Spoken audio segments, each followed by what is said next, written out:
Xueqi's Martial Arts Saga. Chapter 1798. Fortress Assault. Lucky Old Cat. Hell Mode. Unyielding Heart stared at Shifeng in disbelief. Only after taking some time to process Shifeng's statement did he ask, Guild Leader Black Flame, you must be joking, right? He had barely been able to accept the fact that Shifeng wanted to raid a neutral map super large-scale team dungeon, but raiding the dungeon's hell mode was too much. This was beyond foolish courage. It was plain suicide. The hell mode of a level 50, large-scale team dungeon was already difficult enough that the various superpowers couldn't even get past the first boss, let alone the hell mode of a level 50, super large-scale team dungeon. Moreover, a super large-scale team dungeon's hell mode was far more severe than hard mode. Each death would take 15% of the player's EXP. 2 deaths in hell mode was the equivalent of 3 deaths in hard mode. Even Phoenix Rain frowned at Shifeng's declaration. She had to admit that Shifeng was too full of surprises. Although she doubted that the man would execute a plan that he wasn't confident in, raiding the hell mode of a level 50, super large-scale team dungeon at this time simply wasn't realistic. Hell mode might seem difficult, but it isn't impossible. As long as we cooperate well enough and react quickly enough, the dungeon won't pose much of a threat, Shifeng explained. He was very familiar with the Eclipse throne. It was one of the few dungeons that dropped top-tier fire resistance equipment. He had raided the dungeon more than 20 times in his previous life, and he had raided the hell mode roughly 7 or 8 times. He knew how to dominate this dungeon. Moreover, he had specifically invited the experts from 2 super first-rate guilds. How could he possibly settle for the hard mode Eclipse throne with such a rare opportunity? Not much of a problem? Phoenix Rain was at a loss for words.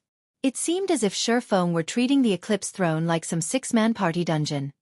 However, with things as they were, she couldn't really argue with Shifeng's decision. Not only had Zero Wing invited the Dragon Phoenix Pavilion, but it had also secured Unyielding Soul's help. In the end, she decided to leave the decision of how to utilize this chance to Zero Wing. Following which, Shifeng chose the Eclipse throne's hell mode. His team members wore skeptical expressions as they followed the man into the horrific skeletal head that had appeared before the ancient fortress's entrance. Hell mode. Am I seeing things? Are Zero Wing's members insane? They actually want to raid the hell mode Eclipse throne? Most of the various superpowers are still struggling to get the first clear of level 50, 100-man hard mode team dungeons. Well, Zero Wing is Star Moon Kingdom's #1 guild.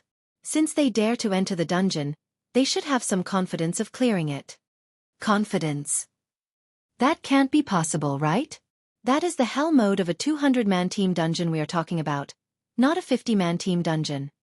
After the adventurers in the jungle watched Shifeng's team disappear into the dungeon, they broke into a heated discussion. They were all very confused as to why Zero Wing would take such a huge risk to raid the hell mode Eclipse throne. Meanwhile, inside the Eclipse throne, once Shifeng and the others entered the fortress, they felt their 5 senses dull. Corrosive gas surrounded them, steadily depleting their stamina. The ambient mana was also significantly less dense than outside of the fortress.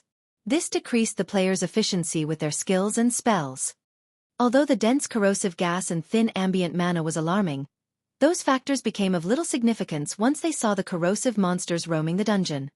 Corrosive Zombie, Undead, Lord. Level 56. HP 13, 000, 000/13, 000, 000. Corrosive Abomination, Undead, Great Lord. Level 56. HP 37, 000, 000/37, 000, 000. Corrosive Earth Dragon, Undead, Grand Lord. Level 56. HP 90, 000, 000/90, 000, 000. There were easily over 10,000 corrosive monsters wandering down the streets before them. Moreover, these monsters had formed patrol squads and marched down the streets. Aside from the large number of monsters, rapid-fire ballistas had been set up on the castle walls ahead. Multiple corrosive zombies manned each of these war weapons, and as long as those monsters discovered their team, they would face an intense bombardment. These players felt as if they were on a crusade against an army of corrosive monsters, not a dungeon raid. Why is the difference so massive? Phoenix Rain wore a solemn expression as she watched the corrosive army that surrounded the castle.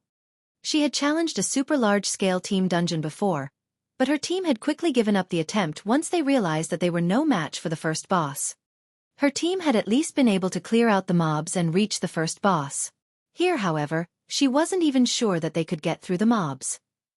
Although the super large-scale hard mode team dungeon she had challenged had been occupied by a lot of monsters, her team hadn't had to face such an exaggerated number as they did now. Here, a single patrol squad easily had over 300 monsters. The weakest among these monsters was a lord. Even a 200-man team of Tier 2 experts would have a hard time against 300-plus lords, great lords, and grand lords. Furthermore, this dungeon's environment prevented players from exhibiting their full combat power. They also had to worry about the war weapons mounted on the castle's walls. If they accidentally lured a second wave of monsters, they'd have no choice but to flee. Guild leader Black Flame, we're not going to fight our way through this army, are we? Unyielding Heart felt an intense pressure bear down on him as he surveyed the monsters and rapid-fire ballistas. But seeing Shifeng's previous confidence, the man should have a method to get past these obstacles in mind. Of course not, Shifeng said, shaking his head. We're charging into the castle. Charging straight through those monsters? Unyielding Heart asked, flabbergasted as he pointed at the monsters on the streets before him. For a moment, he even wondered if Shifeng were truly Zero Wings Guild leader. Are you certain? Yes. If we try to clear out these monsters slowly, we'll run out of stamina before we even get to the first boss, Shifeng said, determined. But before we move out, I want everyone to use these items. Saying so, Shifeng took out the all-round devices and elven silver potions he had prepared and distributed them to every member on the team. If players wished to raid the Hell Mode Eclipse throne, they needed to restore their 5 senses, mana, and stamina. Otherwise, they'd be annihilated before they even met the first boss. Raiding a super large-scale team dungeon was different from a large-scale team dungeon. Rather than a dungeon raid, it was more appropriate to call it a miniature war. Most importantly, a team was limited to 200 players. Trying to clear the dungeon with brute force while at such a massive numerical disadvantage would be nearly impossible. At the very least, such a feat was impossible with his team's current standard. When brute force wasn't a viable option, a team would have to raid the dungeon by using their numbers and making appropriate sacrifices at the right times. By doing so, clearing the dungeon was possible, albeit a little cruel. This time, though, Shifeng did not intend to use such a method. Rather, his plan was a little more forceful. Although Phoenix Rain and Unyielding Heart were still willing to believe in Shifeng's confidence, they couldn't help but wonder if they were as safe as Shifeng claimed as they watched the monsters cover the streets. What's this?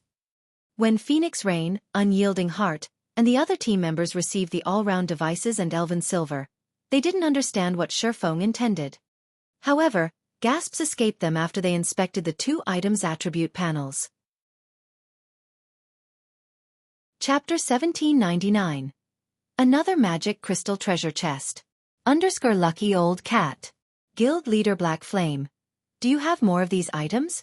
Unyielding Heart could not help but ask after inspecting the all-round device and elven silver in his hands. If you have extras, I'd like to buy some.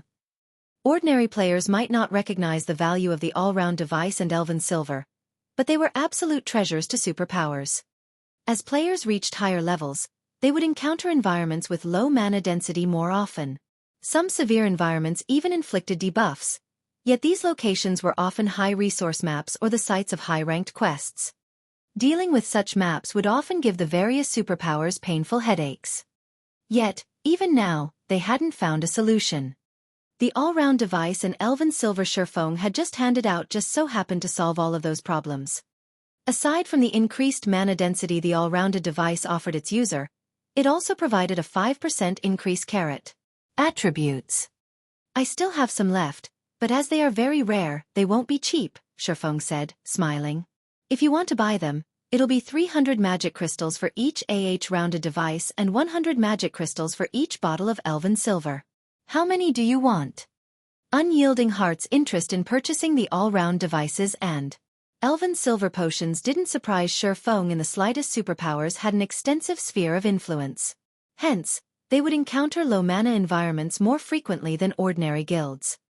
If Unyielding Heart wanted to buy them, he could also use this opportunity to make a small fortune. They're so expensive. Unyielding Soul's members were astonished when they heard the two items' prices. They were also surprised that Zero Wing had prepared so many all-round devices and elven silver just to raid the Eclipse throne. All right. I want 100 all-round devices and 100 bottles of elven silver. Unyielding Heart answered without hesitation. You want that many? Xueqi was surprised by Unyielding Heart's generosity. This transaction was actually worth 40,000 magic crystals. You don't have that many? Unyielding Heart's brows furrowed slightly as he looked at Xueqi. Unyielding Soul had a great use for the all-round device and elven silver, and Unyielding Heart judged that 100 of each should be enough for his guild's purpose. I don't have that many in stock right now. I'm sure you recognize how valuable these items are. It isn't so easy to acquire them. If you want that many, I'm afraid that I'll need a few days to get them ready, Xueqi responded truthfully. Both the all-round device and elven silver took a long time to produce, and their production success rates weren't very high. Currently, he only had a dozen of each remaining. It would take quite some time to craft 100 of each item. A few days. After some mental calculations, Unyielding Heart said, "That's fine. If you can acquire the stock within 3 days, I will offer you an additional 5,000 magic crystals." As soon as Unyielding Heart finished his statement, Phoenix Rain spoke up. Guild leader Black Flame, I also want 200 of each item, but I don't have any time constraints. It is fine as long as you can get them ready for me. Hearing Unyielding Heart and Phoenix Rain's offers, Xueqi was at a loss for words. His asking price was already incredibly high. He had never dreamed that Unyielding Heart and Phoenix Rain would be so interested in the all-round devices and elven silver. He had secured 2 massive orders just by revealing the 2 items in the Eclipse throne. Once he filled these orders, he would earn over 100,000 magic crystals. This revenue flow was much faster than mining a manatite vein for magic crystals. Afterward, following Xueqi's command, everyone equipped the all-round device and drank the elven silver they had received. In the meantime, Xueqi signed a contract with Unyielding Heart and Phoenix Rain, assuring that the two couldn't go back on their word once he had crafted the item. Not only did the team's players feel much lighter after they had drunk the elven silver, but their 5 senses also recovered. Most importantly, their stamina consumption rate had drastically decreased. Now, these players felt more confident as they watched the monsters waiting for them. Once the team was ready, Xueqi organized its formation. Cola, Turtledove, and Yi Wumian would spearhead the team, while the other Tier 2 MTs would guard the team sides. The remaining melee players would be responsible for protecting the team's ranged DPS and healers. Meanwhile, the ranged DPS would be responsible for pushing away and slowing down the incoming monsters with their spells and skills. After the team had prepared and under Xueqi's command, these players charged for the castle's main gate. Without hesitation, Cola, Turtledove, and Yi Wumian slammed their shields into the corrosive monsters. As soon as they did, the corrosive zombies and corrosive abominations blocking their path were knocked aside. The strength the 3 MTs displayed stunning the Tier 2 MTs from the Dragon Phoenix Pavilion and Unyielding Soul. They were all Tier 2 MTs, so they knew what kind of strength a Tier 2 metric tons should wield. Their equipment should be the best available at this stage of the game, and their strength was only slightly higher than a High Lord of the same level. They still weren't a match for a Great Lord of the same level, yet Zero Wing's MT trio easily shoved aside the Great Lord-ranked corrosive abominations. This proved how high the MT trio's strength was, much higher than the other MTs. A moment later, one Grand Lord-ranked corrosive Earth Dragon charged towards the team, but despite the monster's approach, Cola accelerated as silver divine runes lit up along his saber. He swung the blade to counter the Grand Lord's approaching claw. Boom! As the sound of an explosion echoed throughout the fortress, sparks scattered, dancing around Cola and his foe. The corrosive Earth Dragon stumbled back by 3 steps while Cola remained unharmed and in place, standing steady. This scene stupefied the Dragon Phoenix Pavilion and Unyielding Soul members, watching with dropped jaws. Who is this Guardian Knight? Unyielding Heart could not believe his eyes. Unyielding Heart wore multiple pieces of epic equipment and wielded a magic weapon. He was also a Berserker, the class famed for having the highest strength in the game among the 12 main classes. However, despite all these factors, His strength was only a match for a great lord of the same level even after he used an offensive skill. Yet, Kola had just forced back a level 56 Grand Lord. Moreover, he had done so without using a berserk skill. This was the first time Unyielding Heart had met such a powerful guardian knight since joining God's domain. However, this was a common occurrence for Zero Wings members. Kola held a Tier 3 mana weapon, and if he activated the weapon skill, suppressing a level 56 Grand Lord would be child's play. After the corrosive Earth Dragon stumbled backward, the team followed after Kola and the others, steadily advancing. Fortunately, the rapid-fire ballista's attacks didn't pose any threat to the team. Every member was an expert, and now that they had recovered their 5 senses, dodging the ballista attacks was easy. Trailing after the MT trio, the team reached the castle's main entrance in less than 10 minutes. Surprisingly, when they reached the gate, the corrosive beasts that had chased after them turned and fled. The monsters seemed oddly terrified of something. We reached the castle, just like that? When everyone turned around to look at the thousands of retreating corrosive beasts, they found it hard to believe what was happening. It felt like some strange dream. So, this is the Sword King's strength? When Unyielding Heart glanced around the perfectly intact team, he more or less realized that Xueqi hadn't come to the Eclipse throne to get himself killed. He was actually confident of succeeding here. By Unyielding Heart's estimates, it might have taken the team more than 5 hours to reach the castle gates if they had attempted to carve a path towards the castle. Yet Xueqi had shortened that time to 7 minutes. Moreover, the team had reached the gates without a single casualty. Unyielding Heart finally realized how Zero Wing had grown to the standard of a first-rate guild so quickly without any background or support. Alright, that's enough rest. We should continue forward. Xueqi stated after the team had mostly recovered from their brief run.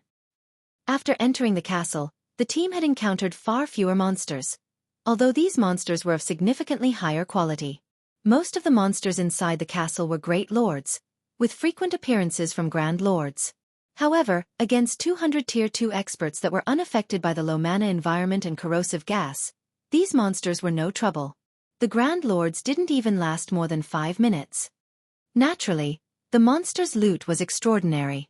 The most inferior items that had dropped were rare materials for crafting fire resistance items.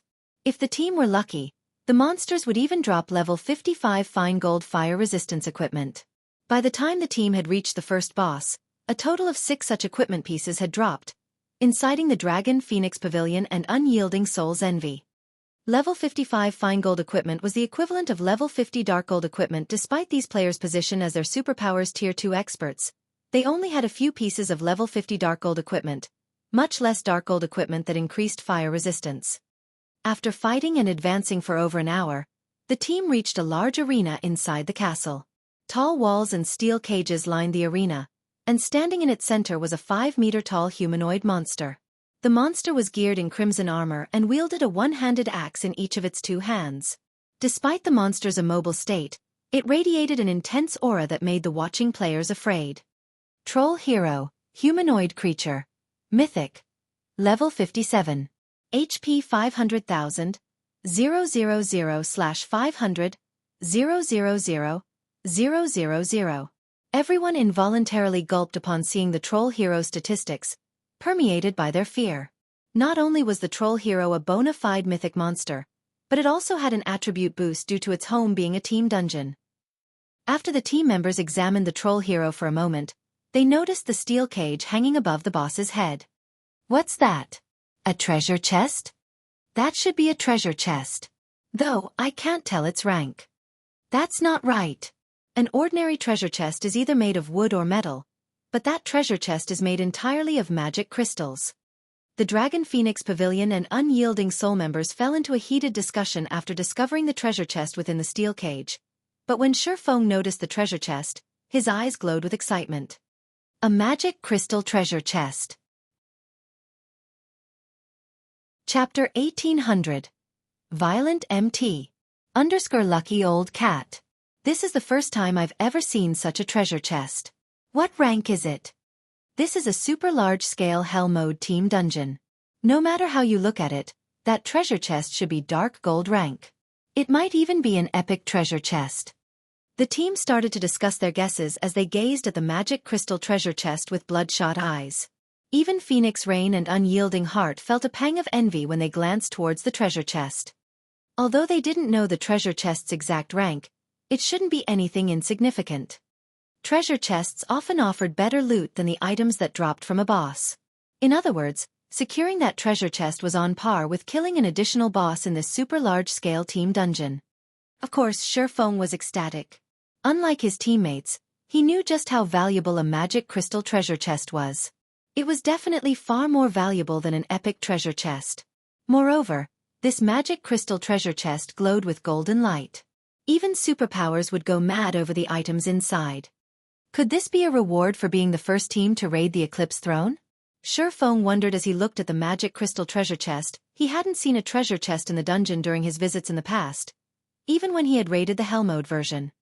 After the team finished its debate about the magic crystal treasure chest, they shifted their attention to the troll hero standing in the arena. No matter how much they desired the treasure chest, they couldn't reach it since it had been locked away in a cage. To open the cage, they'd need a key, and it was obvious that they could only obtain that key by defeating the boss before them. However, when the Dragon Phoenix Pavilion and Unyielding Souls members looked at the motionless troll hero, they couldn't help but gulp audibly, fear returning to their gazes. Despite having reached Tier 2, they still had an instinctive fear of mythic monsters. Their previous encounters had been traumatizing. Monsters at this rank were simply undefeatable.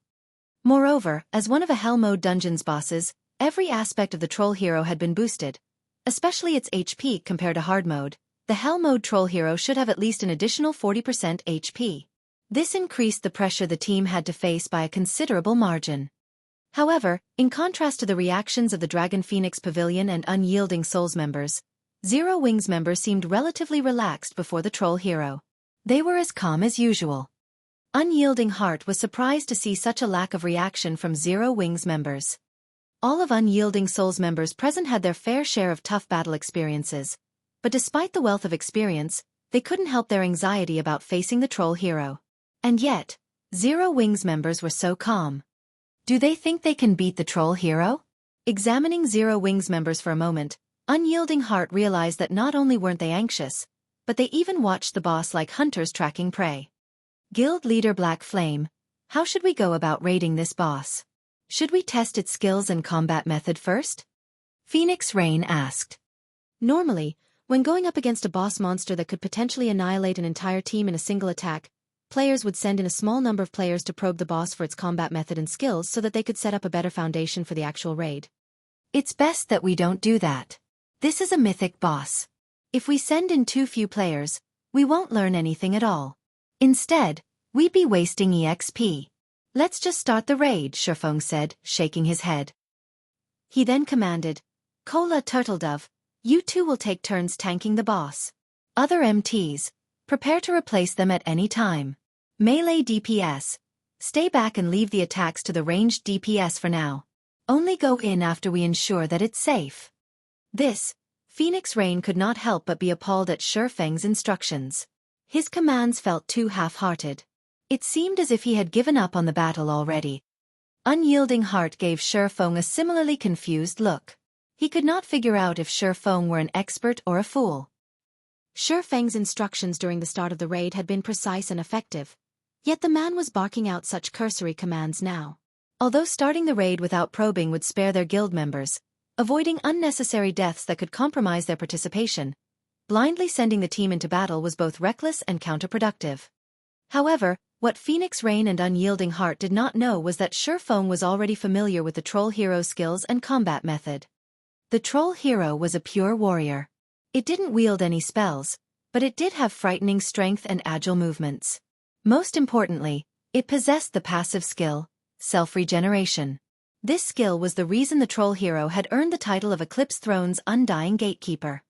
Self-regeneration allowed the troll hero to recover rapidly from heavy injuries. This skill ensured that the troll hero's combat power couldn't be affected.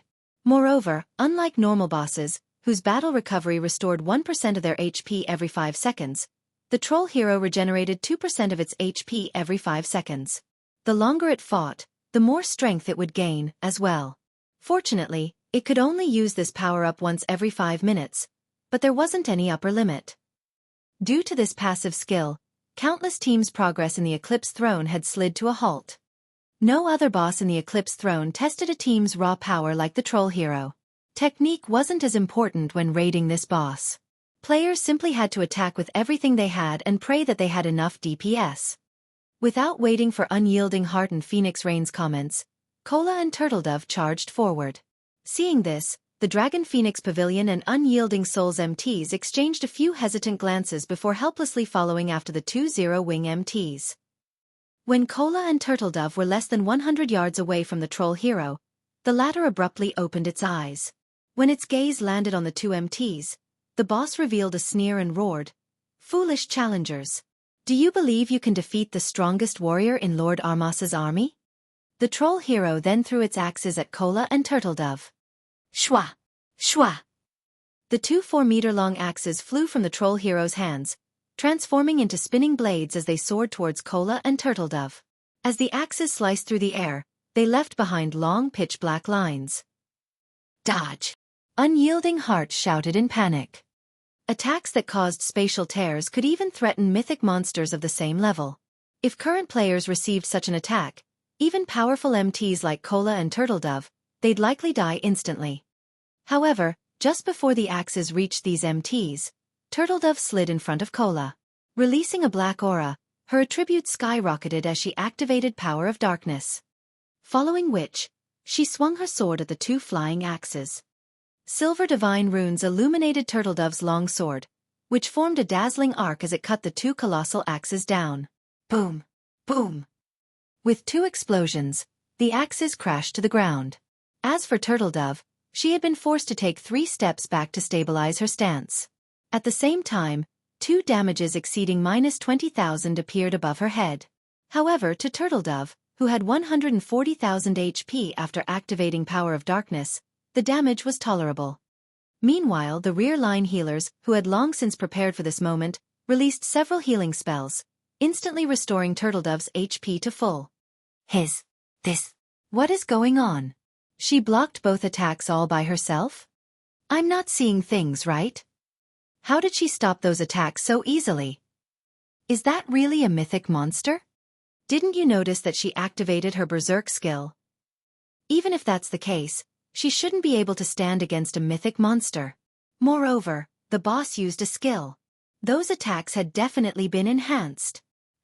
Both the Dragon Phoenix Pavilion and Unyielding Souls members gaped at Turtledove, who had resumed her charge towards the boss.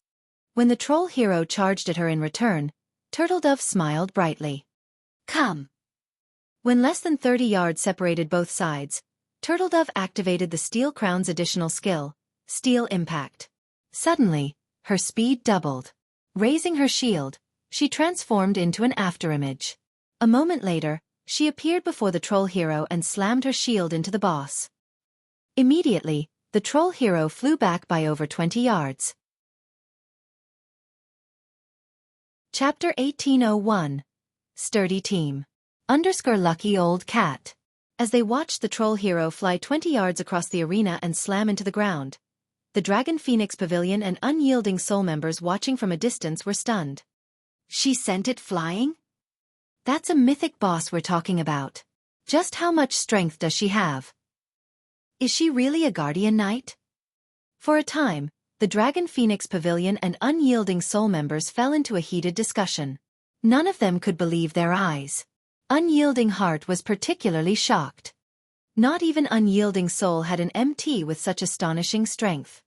Finally, Unyielding Heart, more or less, understood where Zero Wing found the confidence to raid the Hell Mode Eclipse throne. MTs played a crucial role in dungeon raids. Oftentimes, a failed dungeon raid wasn't a result of a lack of DPS. Rather, the team's MTs weren't able to survive against the bosses long enough. However, as long as a team had an MT that could tank the boss, even if the first raid attempt failed, the team would use the next few attempts to probe the boss for weaknesses and would eventually defeat it. The reason that the various superpowers didn't dare to touch a level 50 super large-scale team dungeon at this stage of the game was the lack of capable MTs. How did her strength improve by so much? Phoenix Rain was wrought with confusion as she watched Turtledove. When she had met Turtledove last, the female Guardian Knight had already been very powerful, easily tanking a Grand Lord by herself. However, after not seeing Turtledove for some time, the female Guardian Knight had grown to become capable of throwing a mythic boss. The speed at which Turtledove grew stronger was simply terrifying. Even after this shocking revelation, however, Zero Wings members were still unsurprised. They knew that Turtledove had upgraded her Steel Crown to epic rank. Meanwhile, the Steel Crown's additional skill, Steel Impact, had also improved. Now, instead of increasing her strength by 300% and speed by 100%, the skill increased her strength by 400% and speed by 150%. With such a boost, it was only natural for her to send a level 56 mythic boss flying. After the Troll Hero's clash with Turtledove, its HP fell by over 150,000. Turtledove had secured the Troll Hero's aggro. With an angry roar, the boss's muscles bulged, and it stomped on the ground before transforming into a blur as it charged at the female Guardian Knight. Fortunately, since the Troll Hero's axes were still stuck in the ground behind Turtledove, it didn't pose much of a threat. In fact, Turtledove did not even bother to avoid the charge. Instead, she thrust the point of her shield into the ground and prepared to receive the Troll Hero's charge head-on. Tier 2 skill, Backfolding. Backfolding was a Tier 2 skill Turtledove had recently acquired from the primordial divine ruin. It was a super rare skill that could reflect an incoming attack from the front. Boom! When the Troll Hero crashed into Turtledove's shield, its massive frame stumbled 3 steps backward, a damage of over -500,000 appearing above its head. Ranged players attack. Xueqi commanded when he saw that Turtledove had solidified her aggro. Spells and arrows bombarded the Troll Hero, and damages of over -10,000 appeared above the target's head, one after another. Occasionally, damages exceeding -40,000 also floated above the boss's head. These damages originated from Zhao Yueru, who wielded Frostflame's Wrath. Her attacks were particularly prominent among the bombardment. Her ice and fire-type spells were clearly stronger than the other Tier 2 elementalist spells on the team. What a high damage! Zero Wing actually has such a powerful elementalist? Unyielding Soul's magical class players were stupefied by Zhao Yueru's performance. They were bona fide Tier 2 players and wore the best equipment available at this stage of the game. The fact that they were able to deal over -10,000 damage to a mythic boss was already impressive, and would attract the awe of many expert players. However, Zhao Yueru's attacks had utterly changed their views on the world. Not only did Zhao Yueru's attacks consistently deal over -40,000 damage, but some of her attacks also dealt twice that without a critical hit. Her DPS alone could rival the total DPS of 5 of them. Unyielding Soul's magical class players couldn't figure out what was happening. Despite the fact that they were all Tier 2 players, the difference between them was massive. What these players didn't know was that Frostflame's Wrath improved its wielder's ice and fire-type spells by 1 tier. Now that Zhao Yueru was Tier 2, her Tier 2 spells had been upgraded to Tier 3. Not even Xueqi was confident of beating out Zhao Yueru's DPS. When the team saw the Flame Witch's damage, they became far more confident of defeating the Troll Hero. Under the unceasing magical bombardment, the Troll Hero rapidly lost HP. However, after 5 seconds, something happened that stupefied the team. The boss instantly healed all of the damage the team's ranged players had caused. What's going on? Why did it fully recover its HP? Didn't we take more than 1% of its HP in the last 5 seconds? These players were dumbfounded as they stared at the unharmed Troll Hero. They couldn't understand how the boss had recovered all of its lost HP. A passive skill. Unyielding Heart and Phoenix Rain quickly reached the conclusion that this disconcerting issue had been caused by one of the boss's skills. There was no other way to explain how the boss had recovered more than 1% of its HP in the last 5 seconds. This turn of events extinguished the little confidence everyone had gained from Zhao Yueru's performance. This boss's combat method is very simple. If the boss takes about 1 second to charge up when it lifts both axes into the air, it'll execute an AoE attack. You'll be safe from this AoE attack as long as you remain more than 15 yards away from the boss. If it charges up for only half a second, it'll execute a straight-line attack. In that case, you'll be safe if you maintain a distance of more than 25 yards from the boss. So, pay attention to dodging. When you're attacking, you'll have a higher chance at hitting the boss if you execute 2-part attacks. Xueqi commanded through the team chat. If everyone's ready, then melee players, join the assault. He's learned the boss's attack method already?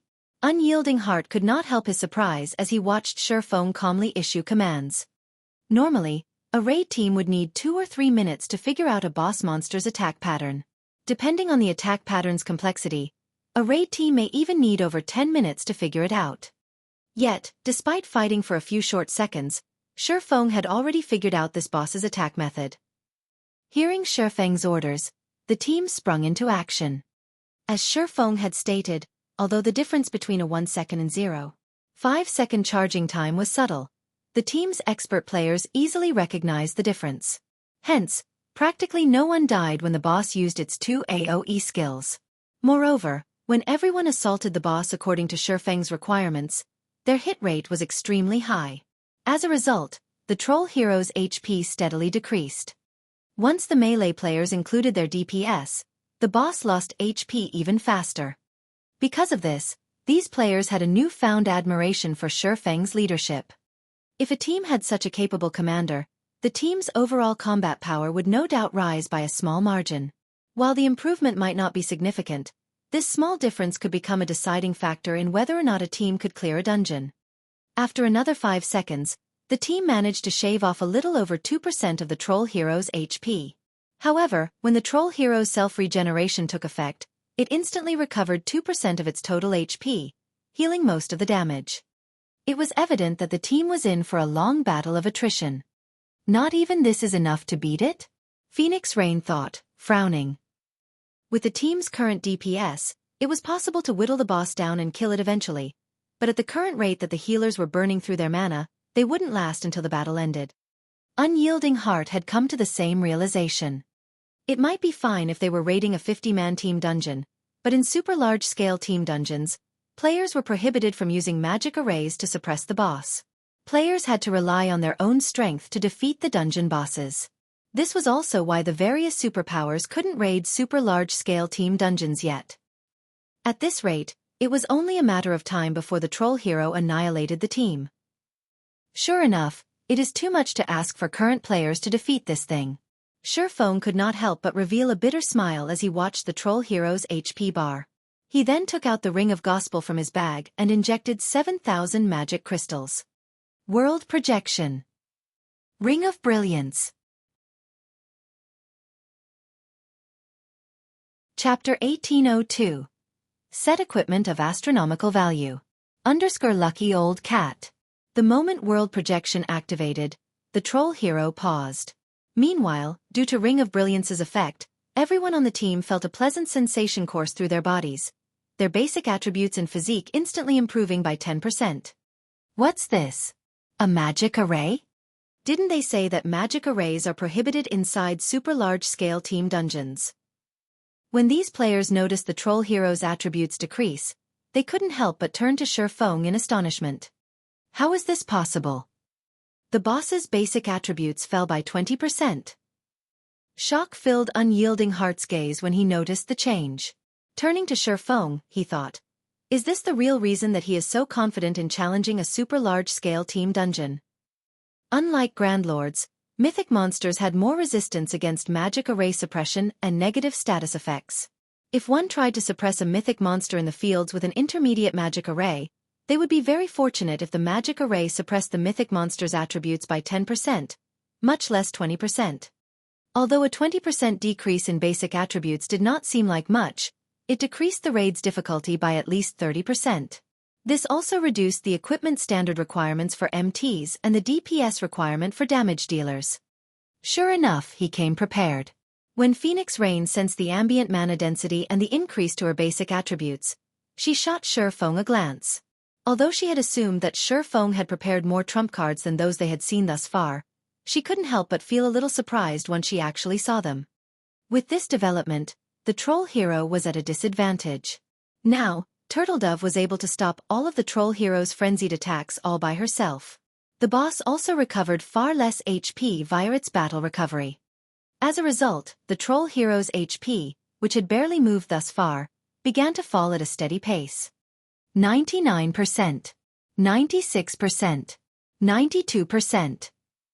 When Turtledove's berserk skill ended, Xueqi had the other Tier 2 MTs activate their Berserk skills to tank the troll hero. Unlike Turtledove though, the other MTs struggled to hold the boss by themselves. Hence, Xueqi had 2 Tier 2 MTs tank the troll hero at the same time, with Cola and Yi Wumian offering support from the sides. Time passed quickly. After 5 minutes since the battle had begun, the troll hero received a small boost to its strength and speed. Fortunately, the improvement was tolerable for the Tier 2 MTs. Before 20 minutes had passed, the troll hero's HP fell below the 1% threshold. Seeing this, Xueqi activated Divine Providence before activating Lightning Slash to land the killing blow. The troll hero then collapsed and transformed into particles of light, disappearing. When the boss faded away, a small mountain of items took its place. The loot's brilliant glow made the players from the Dragon Phoenix Pavilion and Unyielding Soul drool. The boss of a super large-scale team dungeon actually dropped so many items? With a rough glance at the pile of items, Unyielding Heart determined that more than 50 items had dropped. That was more than double what dropped from a level 50 large-scale team dungeon's boss. The number of items before her surprised Phoenix Rain as well. Xueqi, however, didn't share their reaction. Although a super large-scale team dungeon and a large-scale team dungeon dropped roughly the same quality of items, the former tended to drop far more loot than the latter. Following which, Xueqi collected the items while the Ream took a break. The intense battle against the troll hero had lasted nearly 20 minutes. At this point, the healers had expended a considerable portion of their mana. The fighters also needed a moment to relax. Guild leader, how's the loot? Blackie, who rested on the ground nearby, asked Xueqi. Not bad. We got a total of 63 items.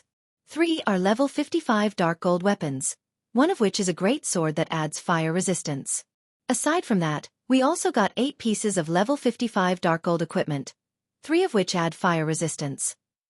Of the 3 pieces of dark gold equipment that add fire resistance, one is the Dark Corrosion Boots, a set piece for level 55 plate armor set, and another one is the Sundial Arm Guard, a set piece for level 55 cloth armor set. There are also 7 pieces of level 55 fine gold equipment, 5 of which add fire resistance. As for the other items, they're mainly magic scrolls, potions, mana stones, and raw materials, Xueqi said as he shared the equipment statistics in the team chat for everyone to see. Crap. Level 55 dark gold set equipment. Everyone's eyes glowed when they saw the statistics Xueqi had shared. Both the Dark Corrosion set and the Sundial set were 6-piece, level 55 to level 60 dark gold set equipment. These 2 sets were easily the strongest set equipment they had seen thus far. If one equipped one of these sets, only players in full epic equipment could surpass them. Xueqi simply smiled in response to everyone's exclamations. The Dark Corrosion set and Sundial set were some of the best sets available to players between level 55 and level 60. Not only did they provide superb fire resistance, but they also had effects that significantly enhanced fire-type damage. The full Sundial set, in particular, would increase all basic attributes by 220 points and physique by 15%. The set provided a significant improvement in all aspects. No ordinary dark gold set equipment could compare. When they saw the Dark Corrosion set and Sundial set, Unyielding Heart and Phoenix Rain's eyes turned slightly bloodshot. They hadn't considered that the Eclipse throne could drop such valuable dark gold set equipment. If an MT equipped the Dark Corrosion set, that MT could easily tank bosses in fiery environments. Tanking level 50 mythic bosses would also become much easier. Guild leader Black Flame, if you can collect a complete Dark Corrosion set, Unyielding Soul will purchase it for 15,000 gold. Unyielding Heart declared. He Dragon Phoenix Pavilion is willing to offer 17,000 gold. Phoenix Rain said. Hen, Unyielding Soul offers 18,000 gold. Unyielding Heart hurriedly countered Phoenix Rain's offer. Seeing Unyielding Heart and Phoenix Rain competing over the Dark Corrosion set, the Dragon Phoenix Pavilion and Unyielding Soul members present were stunned. Even Zero Wings members had similar reactions. They never thought that the VIPs of 2 super first-rate guilds would fight so fervently over the Dark Corrosion set. I'm sorry. While I can understand your interest in purchasing the set, but the Dark Corrosion set is very important to Zero Wing, so I have no intention of selling it for now. Xueqi refused the offer immediately. Of course, if Zero Wing obtains a second Dark Corrosion set, I will be willing to sell it. However, The minimum bid I'll accept per set is 24,000 gold. Of course, you can also offer rare materials or magic crystals. Shifeng's team members gasped when they heard his price. It was too expensive. One could purchase a very good plot of land in an imperial capital central district for 24,000 gold. It was even possible to construct a town with that kind of money. Yet Shifeng wanted 24,000 gold for a single dark gold set equipment. Guild leader Black Flame, I believe you are aware that equipment has an effective time period. Although the dark corrosion set is a level 55 to level 60 dark gold set equipment, its value will decrease as time passes, Unyielding Heart said. If you gather a complete set within 7 days, I am willing to spend 24,000 gold to purchase it. However, if you offer the complete set after a fortnight or a month, I'm afraid that the dark corrosion set will no longer be worth that price. Phoenix Rain nodded in agreement with Unyielding Heart's words. As their levels and equipment improved, bosses that they hadn't been able to tackle would become easier to defeat. It was only a matter of time before they would acquire something similar to the dark corrosion set. They were only willing to buy the dark corrosion set now to jumpstart their plans, but as their time advantage shrunk, the set equipment's value would decrease as well. Rest assured, Zero Wing should have no problem securing a second dark corrosion set within 7 days. If we fail to collect a second set, I will put the first up for sale, Shifeng said. Although the dark corrosion set was precious, its drop rate in the Hell Mode Eclipse throne was relatively high. He also had the Icarus's heart. Super large-scale team dungeons reset once a week, and after another 7 days, Zero Wing would have far more Tier 2 experts. While Zero Wing wasn't guaranteed to acquire 2 dark corrosion sets after 2 dungeon raids, securing one shouldn't be an issue. After some negotiations, Shifeng decided to hold an auction for the dark corrosion set in 10 days. The set's final owner would depend on who offered the highest price, Phoenix Rain or Unyielding Heart. Once Shifeng had organized the loot, he turned his gaze to the magic crystal treasure chest in the gigantic iron cage above. When the troll hero had died, it had also dropped a pitch-black key. This key, without a doubt, was related to the massive cage. Shifeng then activated Gale Domain and flew towards the hanging cage.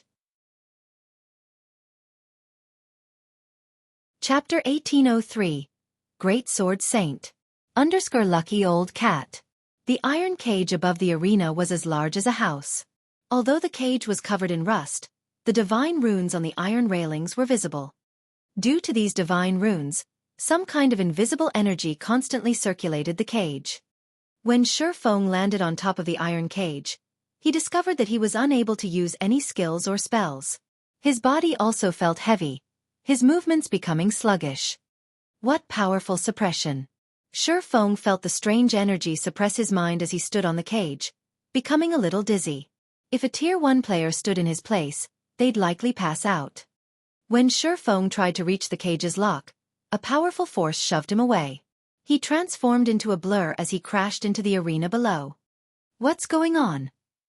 Didn't he already get a key? Phoenix Rain and Unyielding Heart were a little surprised when Shifeng's figure slammed into the ground. From their position, they had only seen Shifeng fly like a cannonball the moment he had reached the cage's lock. They had never seen anything like it. Once Shifeng stood, he shook his head, still dizzy. He then fell into deep thought as he stared at the iron cage. That one blow had dealt minus 60,000 damage. If a cloth armor or plate armor class with low HP had taken the blow, they would have died instantly. Guild leader, is the key unable to open the cage? Aqua Rose asked curiously as she looked at Shifeng, whose HP had fallen to a critical level. No. We must be missing something, Shifeng said, shaking his head. He realized that they needed more than just the key. I think the rest of the bosses should have what we need. He hadn't heard anyone mention a gigantic cage above the troll hero during his previous life, so he had no idea of what he needed to open it. However, since this was clearly a reward for the first team that challenged the Hell Mode Eclipse throne, the following bosses should carry what he needed. After Shifeng rested for a while, he led the team onward. The Eclipse throne's castle was massive, and the troll hero was only the castle's gatekeeper. Under Shifeng's command, the team slaughtered the patrolling monsters inside the castle. After nearly 2 hours, the team arrived at a garden. Along the way, the team had killed a large number of monsters. Overall, These monsters dropped a total of 5 pieces of level 55 fine gold equipment and 1 level 55 dark gold equipment piece. Since none of them provided fire resistance, Xueqi decided to hold an internal auction for the Zero Wing members on the team. This made the Dragon Phoenix Pavilion and Unyielding Soul members jealous. Even now, they did not have a single piece of level 55 fine gold equipment, much less level 55 dark gold equipment. Guild leader, there's a boss ahead. Fire Dance, who scouted for the team, reported through the team chat. Hearing Fire Dance's report, everyone went on high alert and ventured through the garden carefully. After about another minute, the team found a courtyard that could very well be described with the word paradise. Surrounded by greenery and gorgeous flowers, a giant wolf lay slumbering beneath a large tree. The wolf was 6 meters long and covered in crimson fur. Corrosive Wolf King, Demonic Beast, Mythic. Level 57. HP 400 000 000/400 000 000. This boss's aura is so strong. The corrosive gas this boss is giving off is really dense, too. I can already feel my stamina decreasing faster than before, despite standing so far away. The team members watched the Corrosive Wolf King with solemn expressions. If the Corrosive Wolf King were similar to the Troll Hero, they would not have to worry. However, bosses like the Corrosive Wolf King, which could cause constant damage or inflict debuffs, were the most troublesome. These bosses would place an immense burden on the team's healers. If the healers couldn't keep up with the constant damage, it would only be a matter of time before the boss annihilated the team.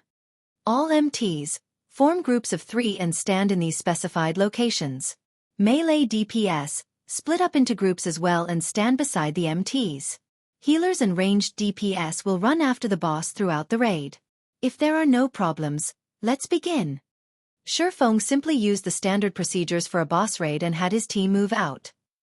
This left Phoenix Rain and Unyielding Heart speechless. Although they wanted to express their opinions about Xueqi's instructions, they held back and followed his orders when they recalled the swordsman's ability to adapt. As soon as the raid began, Xueqi activated Ring of Brilliance. This time, though, he did not activate World Projection. Ring of Brilliance only cost 2,000 magic crystals, whereas World Projection cost 5,000 magic crystals. Meanwhile, the biggest problem with the Corrosive Wolf King was the low mana environment, which weakened the effects of skills and spells. There was no actual need to suppress the boss's attributes. Following which, under Xueqi's orders, the team shaved off the Corrosive Wolf King's HP. Whenever too much corrosive gas contaminated the MT group that tanked the boss, Xueqi ordered another MT group to take its place. By replacing the MTs responsible for tanking the boss, the contaminated MTs had enough time to recover. As for the healing aspect of the raid, Xueqi wasn't worried thanks to Violet Cloud's Holy Prayer and his life domain. By alternating these two AoE heals, the team's healers were able to conserve their mana. In the end, it took less than half an hour to defeat the almighty Corrosive Wolf King. When the Corrosive Wolf King had died, it had also dropped a pile of items, including the head and leg parts for the Dark Corrosion set. The team then proceeded toward the third boss, the Corrosive Dryad. As with the last boss, Xueqi used the standard raid procedures, splitting the MTs into groups to deal with the Corrosive Dryad's numerous tendrils. Meanwhile, the melee players would open up a path for the ranged DPS to bombard the Dryad with fire-type skills and spells. During this raid, Zhao Yueru, with her Frost Flame's Wrath, shone brightly. Like the Corrosive Wolf King, it took less than 30 minutes for the Corrosive Dryad to fall. Meanwhile, the Corrosive Dryad dropped 5 pieces of level 55 dark gold equipment and 8 pieces of level 55 fine gold equipment, all of which added fire resistance. Among the 5 pieces of dark gold equipment, 2 were set pieces for the Dark Corrosion set, specifically the arm guards and belt. By the time the team defeated the Corrosive Dryad, including the 2 other bosses and mobs they killed, everyone on the team had gained roughly 20% more EXP.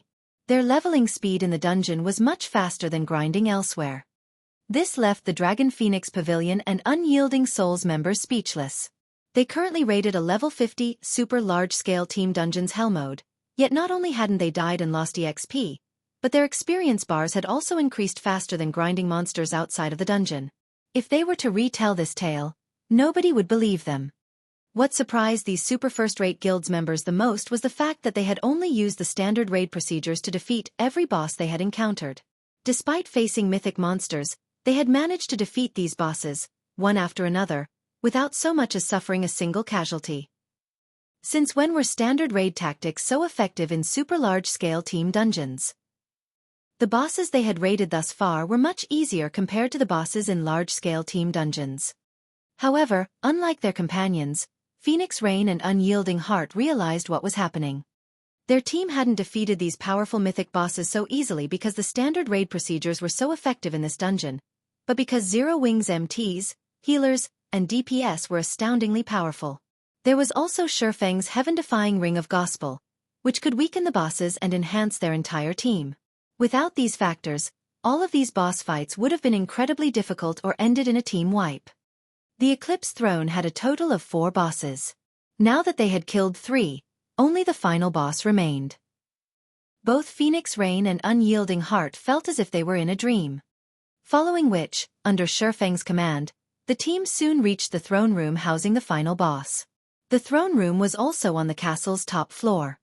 When the team reached the throne room, they encountered a young man lying before the room's tightly shut doors. The young man wore golden armor and carried a great sword that radiated a holy light on his back. If one inspected this young man, they would discover that he was a level 60 mythic NPC. When Shurfeng saw this NPC youth's name, he was stunned. Why is he here? Shock filled Shurfeng's eyes as he gazed down at the mythic NPC. At this stage of the game, most likely no player, other than himself, knew about this NPC, but during his previous life, every God's Domain player would recognize the youth. This man had been reputed as the Greatsword Saint, known by players as the strongest entity below Tier 6. However, the main reason for this NPC's fame was the weapon he wielded. It was also the easiest weapon to find among the 10 great legendary weapons. The Glorious Will.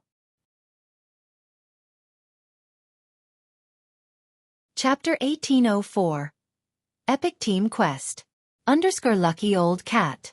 Shurfeng had never thought that he would actually come across the Great Sword Saint Edward in the Eclipse throne. From what he remembered, the Great Sword Saint was stationed at the ruined mountain range in the continent of God's Domain. Although the Glorious Will was the easiest of the 10 great legendary weapons to come by, even after 10 years, no player had managed to acquire the real Glorious Will. There had been a player that managed to acquire a replica of the Glorious Will, who had been titled the Glorious Sword Saint. Rumors had it that the Glorious Sword Saint had acquired the replica from a quest. Other rumors claimed that the replica came from the loot of a powerful field boss. There were also some that stated it was a commission made by a famed smith. Although the Glorious Sword Saint had eventually revealed that the Glorious Will replica came from a quest given out by Great Sword Saint Edward, nobody believed him. The reason for this was that many players had tried increasing their favorability with Great Sword Saint Edward after the revelation. However, no matter how high their favorability reached, the NPC did not offer them the same quest. Hence, everyone concluded that the Glorious Sword Saint had lied to conceal the origin of his weapon. Could that person's weapon have come from here? Shurfeng thought as he looked at the Great Sword Saint Edward lying quietly against the doors to the throne room. When he raided the Hell Mode Eclipse throne in his previous life, he had never come across Edward. Now that the NPC appeared in the dungeon in this life, Shurfeng could not help but suspect that the quest the Glorious Sword Saint had mentioned back then was related to the Edward before him right now. This discovery thrilled Shurfeng. The Glorious Will was one of the 10 great legendary weapons in God's Domain. Even its replica was something that countless players dreamed of obtaining. Otherwise, the owner of the Glorious Will replica wouldn't have become the Glorious Sword Saint in the past. Guild Leader, should we approach this NPC? Aqua Rose asked. Of course, Shurfeng replied, nodding before walking up to the NPC. When Shurfeng got within 20 yards of Edward, the resting NPC abruptly opened his eyes. Adventurers, this isn't a place any of you should come to. Armas has stolen the Sun Crown. His strength exceeds your imagination. You all had best turn back now, Edward said, somewhat exhausted. Upon hearing Edward's words, Shurfeng immediately connected the dots and concluded that the quest to acquire the Glorious Will replica came from this Edward. Lord Edward, we are not afraid of danger. If there is anything we can help you with, please say so, Shurfeng declared. Since you are determined, so be it. Brave adventurers, Armas has only recently stolen the Sun Crown. He has yet to absorb its power completely. I hope that you can help me reclaim the Sun Crown, Edward said after giving the matter some thought. System. Do you wish to accept the Epic Team Quest Sun Crown? Quest content. Help Edward reclaim the Sun Crown that Armas stole. Rewards unknown. Xueqi accepted the quest without hesitation. Everyone else in the team gaped in shock when they read the notification. They had never thought that they could receive an Epic Team Quest in such a place. This situation made Phoenix Rain and Unyielding Heart envy Zero Wing even more. This Epic Team Quest was essentially a dungeon raiding quest. Successfully raiding the dungeon meant the completion of this quest. It was basically a bonus reward to Zero Wing. Brave adventurers, follow me. It is time for this evil lich to receive his due, Edward said as he stood up. He then pushed apart the tightly shut steel doors and stepped into the throne room. Everyone, follow the NPC. Xueqi commanded. Everyone trailed Edward into the throne room. Upon entering the throne room, everyone felt as if they had gone outdoors at night time. The ceiling of the throne room resembled the starry sky at night. At the far end of the throne room, seated high up on the throne, was a 2-meter-tall skeleton dressed in midnight robes, wearing a fiery crown on its skull and holding a golden staff. This skeleton was none other than the Lich Armas. Currently, Armas was gazing down at Xueqi and the others as if he was the king of the underworld. Meanwhile, standing on one side of Armas's throne was a suit of pitch-black armor that was missing its head, and on the other side was a 6-meter-tall beast that had the body of a scorpion. Armas, Lich, Mythic. Level 60. HP 500,000, 000/500, 000 Headless Knight, Undead, Mythic. Level 59. HP 360, 000/360, 000 Scorpion Snake King, Demonic Beast, Mythic. Level 59. HP 420, 000/420, 000. The statistics of these monsters had everyone gasping. The confidence built up from their success thus far promptly disappeared. Is this a joke? 3 mythic monsters. The system is too shameless. So this is Hell Mode. No, that can't be right. Even Hell Mode shouldn't be this difficult. This must be due to the team quest. Everyone's hearts stopped as they stared in despair at the 3 mythic monsters at the far end of the throne room. It already took everything they had to fight one mythic monster. Fighting 3 mythic monsters at the same time was beyond a 200-man team of Tier 2 players. Phoenix Rain and Unyielding Heart currently wore somber expressions as they looked at the 3 mythic monsters. They felt that the system was playing a big joke on them. Guild Leader Black Flame, this quest is a little outside of our capabilities. Why don't we abandon this quest? With our team's current strength, it is simply impossible to go up against 3 mythic monsters simultaneously, Phoenix Rain suggested. Unyielding Heart nodded his head in agreement.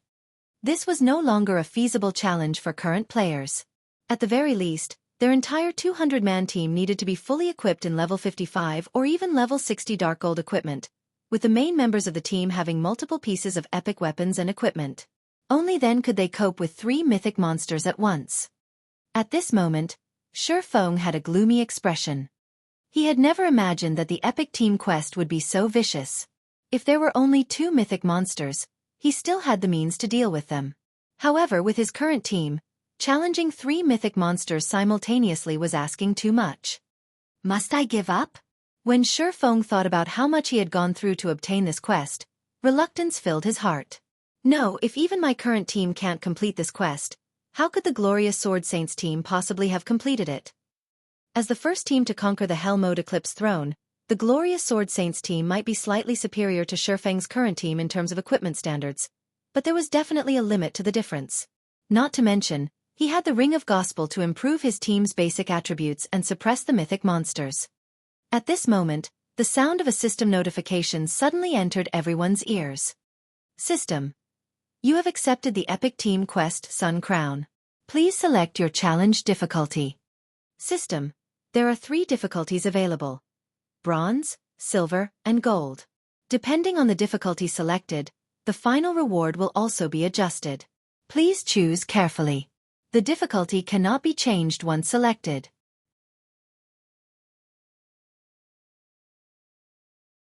Chapter 1805. Skyrocketing Combat Power. Lucky Old Cat. There are 3 different difficulties? Xueqi, more or less, understood how the glorious Sword Saint had completed this quest in the past after seeing the system notification. Bronze rank was no doubt the easiest. It was also very likely that the glorious Sword Saint had chosen this difficulty to complete the epic team quest. However, the only problem right now was that the system did not clearly state the difficulty standards. If players had to fight all 3 mythic monsters at once, which difficulty was it? If bronze difficulty had that requirement, then even Xueqi had to admit defeat. When he had raided the Hell Mode Eclipse throne during his previous life, Armas had been the only boss at the end of the dungeon. The Lich hadn't had any subordinates at his side. With his current team, it was simply impossible to take on Armas and his 2 subordinates simultaneously. If, however, the challenge before him was gold rank, then he could attempt bronze or silver. This difficulty selection really is troublesome. The system actually refuses to provide any information about our options. It's impossible to make a good decision. Phoenix Rain frowned as she watched Armas and his 2 subordinates. Without any information as a benchmark, they would waste all of the effort they had put into this dungeon raid thus far on the off chance that they made the wrong selection. Brave adventurers, Armas and his subordinates are very strong. If you can't hold on after the battle begins in a moment, you can gather around me.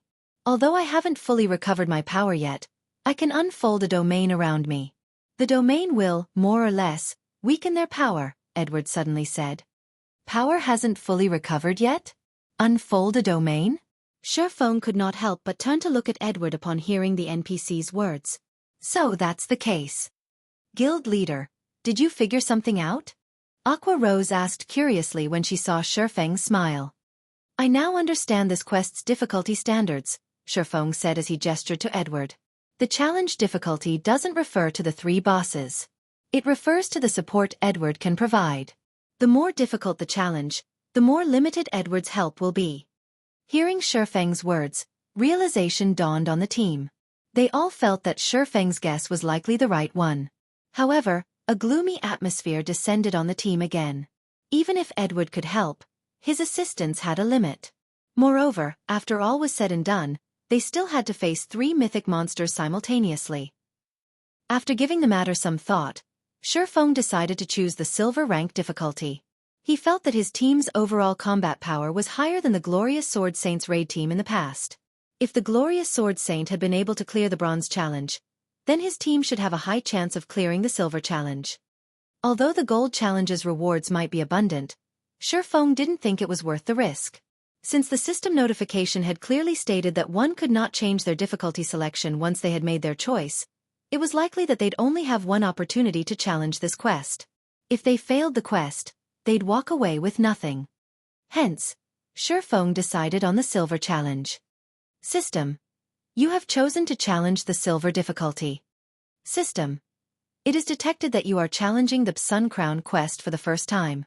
Difficulty selection may be altered to normal mode or hero mode. For normal mode, the boss's attributes will be weakened by 20%. Based on your performance in the battle, the reward will range between bronze rank and silver rank. For hero mode, the boss's attributes will be weakened by 10%.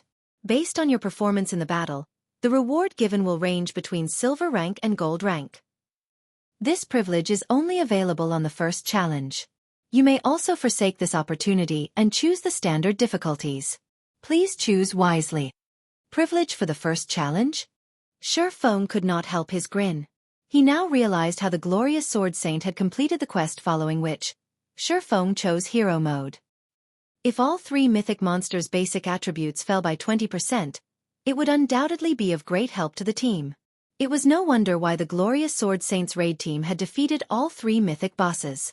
Although hero mode only weakened the bosses by 10%, he should be able to reduce the mythic boss's basic attributes by nearly 30% with the Ring of Gospel Suppression. With Cola, Turtledove, and Yi Wumian's strength, plus the other Tier 2 MTs, they should be able to keep all 3 bosses in check. Hero mode? Unyielding Heart was speechless when he saw Xueqi's selection. Is he insane? Phoenix Rain was similarly surprised. Xueqi's initial decision to choose the silver challenge was understandable since they had so little information to work with, and regardless of their choice, they still had to face 3 mythic bosses at once. However, now that they had concrete numbers, Xueqi had chosen hero mode. This decision was confusing. While she understood that with Xueqi's Ring of Gospel, it was possible to suppress the 3 bosses further. But the biggest problem wasn't whether or not the team's MTs could tank the bosses. It was whether or not the team had enough DPS. Moreover, since they had to fight 3 mythic bosses simultaneously, the pressure on the team's healers would be unprecedented. When the raid began, the healers' mana expenditure would be massive. If their healers ran out of mana in the middle of the raid, they'd definitely team wipe. They had to reduce the boss's maximum HP as much as possible to ensure a greater chance of success. Although there was only a 10% difference between normal mode and hero mode, the 3 bosses had a combined 1,280,000,000 HP. A 10% difference meant that their team had to deal with an additional 128 million HP. Moreover, there was the matter of battle recovery. This would undoubtedly extend the raid's duration by a significant amount of time, which would increase the risk of the team's healers running out of mana mid-battle. Meanwhile, after Xueqi had selected the fight's difficulty, the 3 mythic bosses lost 10% of their attributes. Cola, Turtledove, Yi Wumian, each of you will tank one of the bosses. The other MTs will support them. Prioritize the Scorpion Snake King. Xueqi said. He then took out the Bible of Darkness and summoned a Tier 3 demon. Everyone, release the limiter on your weapons altogether. For the raid, he had armed every participating Zero Wing member with Tier 2 and Tier 3 mana weapons. Especially the Tier 2 mana weapons. Of the 85 Zero Wing members he had with him this time, he had armed each with at least 3 Tier 2 mana weapons. Initially, he had only planned to use the mana weapons when the team lacked firepower. Now that they were required to go up against 3 mythic bosses simultaneously, he couldn't afford to be stingy with the mana weapons. Hearing Xueqi's words, Zero Wing's members, who had felt a little gloomy, revealed excited expressions. Thus far, only the MTs had been allowed to liberate their mana weapons' power. The rest of them hadn't been allowed. Now that Xueqi had given them permission, they could use their mana weapon skill whenever they wanted to exhibit immense power. What's going on with Zero Wing's members? The Dragon Phoenix Pavilion and Unyielding Soul members were confused to see Zero Wing's members brim with confidence and fighting spirit. However, after Xueqi used World Projection and Ring of Brilliance, and Cola, Turtledove, and Yi Wumian had stabilized their aggro, the scenes that followed thoroughly dumbfounded Dragon Phoenix Pavilion and Unyielding Soul members. After Edward activated his domain, the domain reducing the 3 bosses' reaction speed by 30% and attack power by 20%. This greatly reduced the pressure Cola and the others faced. After the Scorpion Snake King and Headless Knight lost nearly 30% of their attributes, the 2 bosses were a joke. Even the team's regular Tier 2 MTs could tank the 2 bosses' fierce assaults on their own, let alone Turtledove and Yi Wumian. This allowed the DPS to attack the 2 bosses freely. The Dragon Phoenix Pavilion and Unyielding Souls Tier 2 experts were fortunate if their attacks dealt more than -10,000 damage. Yet Zero Wing's experts dealt over -30,000 damage with each attack. The latter's magical class experts even landed multiple attacks that dealt over -50,000 damage. The damage Zero Wing's members dealt was simply ridiculous. Moreover, a Tier 3 demon bombarded the bosses in a frenzy, rapidly devouring their HP. This stupefied the players from the 2 super first-rate guilds. They had never thought that Zero Wing could summon a demon that was as strong as an ordinary Grand Lord of the same level. After the team defeated the first 2 mythic bosses and focused on Armas, the raid became considerably more difficult. Armas was a lich that could use spells of all of the 4 major elements. Each of his spells could instant kill a non-plate armor class. Hence, even though Armas's attributes had been suppressed, he was extremely difficult to deal with. Fortunately, Xueqi had his Forbidden Domain to stop the occasional large-scale destruction spell the lich cast. On the rare occasions when Forbidden Domain was on cooldown, the other players disrupted the lich's spellcasting with powerful skills and spells, significantly reducing the threat Armas posed. When Armas's HP fell to 30%, however, the lich began to double speedcast, catching everyone off guard. As a result, over a dozen players died in the blink of an eye. The rest of the players were startled. How is this possible? The boss actually knows how to double speedcast? Phoenix Rain and Unyielding Heart were just as stunned. Double speedcasting was a technique that many expert players found extremely difficult to accomplish, but once they could execute the technique, they'd undergo a qualitative transformation. Players would be able to enhance their offensive and defensive capabilities. Everyone, activate your berserk skills. With the exception of MTs, I want everyone to keep moving around. Do not let the boss lock onto you. Shifeng hurriedly commanded after seeing Armas going berserk. Hearing Shifeng's command, the team went into action. Everyone activated their berserk skills and ran in random patterns, making it difficult for Armas to target them with his spells. As a result, the Lich could only target the relatively immobile MTs. This allowed the team to reduce the risk of casualties. The boss doesn't have much HP left. Attack with everything you've got, Shifeng said before activating Lightning Slash. Gentle Snow also used her Tier 2 skill Bladestorm, while Zhao Yueru used Frost Flame Space and attacked the boss alongside her doppelgangers. As for Aqua Rose, she used her domain skill, Aqua Precinct. Everyone on the team used their strongest skills and spells available. Even the weakest attacks inflicted over -50,000 damage, while the stronger ones dealt over -100,000 damage. Armas's HP plummeted as a result. 20%, 10%, 5%. Die! When Armas's HP fell below 1%, Shifeng, who had Power of Darkness activated, used Divine Providence and Flame Burst. Miniature suns bombarded Armas, one after another, devouring the boss's remaining HP. Boom! As the team watched, Armas's skeletal body crumbled to the ground. The surviving members then heard a series of system notifications. Chapter 1806. Eclipse Throne First Clear. _lucky old cat. The boss is dead. We did it. We won. Everyone cried out with joy when they saw Armas's skeletal figure on the ground. Although Armas had killed over 60 of their 200-man team, they still defeated the final boss of the Eclipse Throne in the end. Not even the various superpowers dared to challenge this dungeon. Zero Wings members were similarly ecstatic. Although they had trusted Shifeng's decision, they couldn't help their excitement after actually watching Armas fall. After all, they had achieved a feat that not even God's domain's current superpowers were capable of. Everyone was particularly excited to see their names appear on the dungeon's glory list, which had appeared in the center of the throne room in the form of a stone monument after Armas's death. With this, their names would be permanently recorded and put on display for players that would clear the Hell Mode Eclipse Throne in the future. Even Shifeng breathed a sigh of relief. It had not been easy to defeat Armas and his two subordinates. He couldn't use many of his tools in a super large-scale team dungeon. The team had to rely on their weapons and equipment to take out the 3 mythic bosses. System. Congratulations! You have obtained the first clear of the Hell Mode Eclipse Throne. Rewarding guild popularity +20, humanity reputation +20, all loot doubled. System. Do you wish to release a congratulatory announcement to the public? If you do not make a decision within 30 seconds, the announcement will be made by default. After giving the matter some thought, Shifeng chose not to inform the public of their success.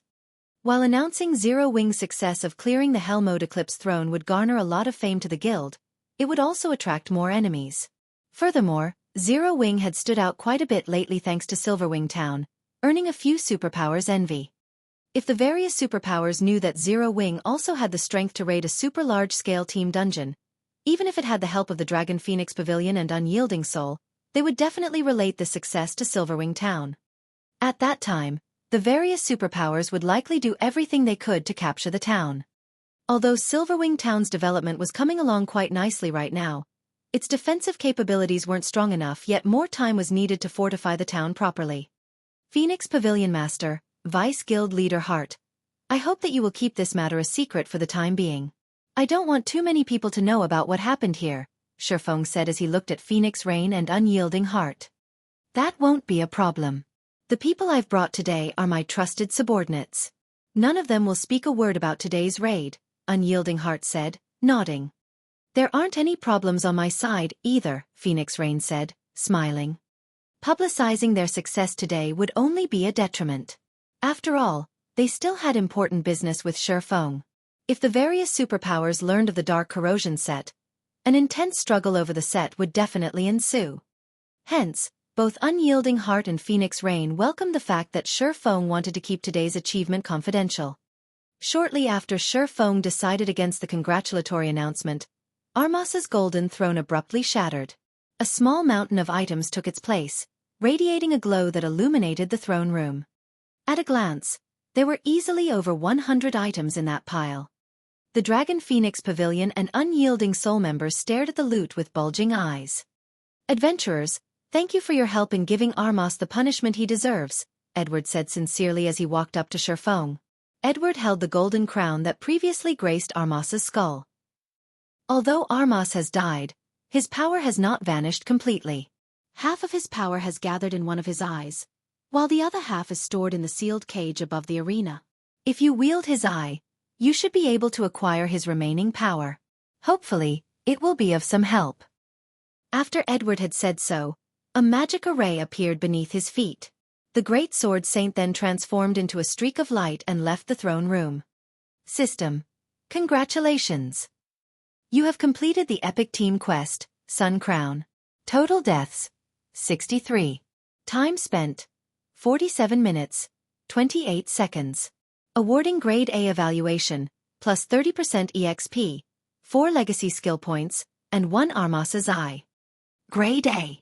When Xueqi read the system notification, he was satisfied with the outcome, seeing as they had challenged hero mode. He then plucked Armas's eye from the ground and inspected it. Armas's eye. Necklace. Epic rank item. An Eye of Time formed of nearly half of the Great Lich Armas's power. The Eye of Time can view both the past and the future. Level 50. Level 100. Equipment requirement. Intelligence 1200, Vitality 800, Intelligence plus 57, Vitality plus 54, Endurance plus 44, level 50. Casting speed increased by 15%. All spell effectiveness increased by 15%. Cast range plus 2. Spell completion rate increased by 1%. Additional skill 1 dash. Eye of Future. When activated, allows the user to maintain an hour of simulated combat. Cooldown. 10 hours. Additional skill 2 dash. Eye of Past. Tracks the target's movement and location for 3 hours. Cooldown. 6 hours. What heaven-defying skills! Xueqi was astonished after reading Armas's eye's attribute panel. Armas's eye's basic attributes were average at best, but the 2 skills were incredible. Eye of Future, in particular, was simply heaven-defying. With the Eye of Future, players could participate in a system-simulated battle before the actual fight. If this skill were used to raid bosses, players could test various strategies without sacrificing team members.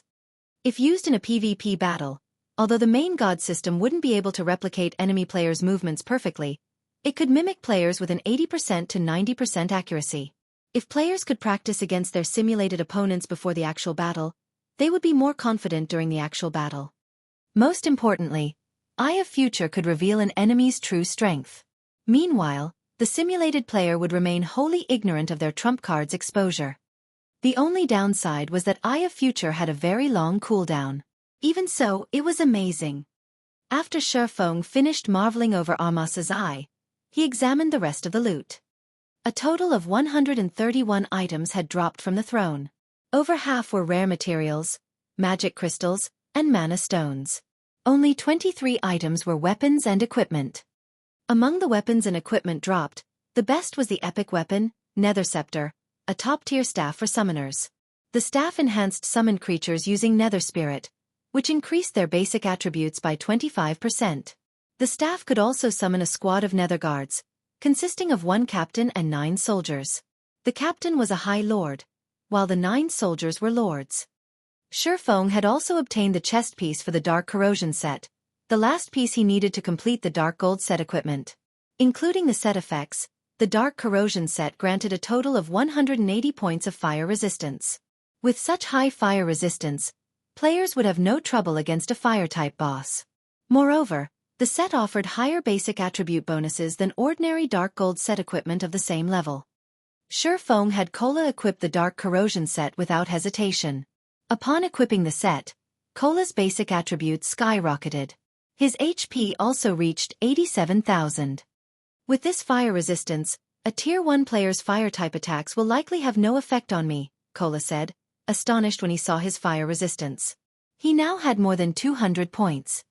Wearing the red and black metallic armor, Cola looked like a war god that had just stepped off a battlefield of fire. Heat wafted off of him in waves.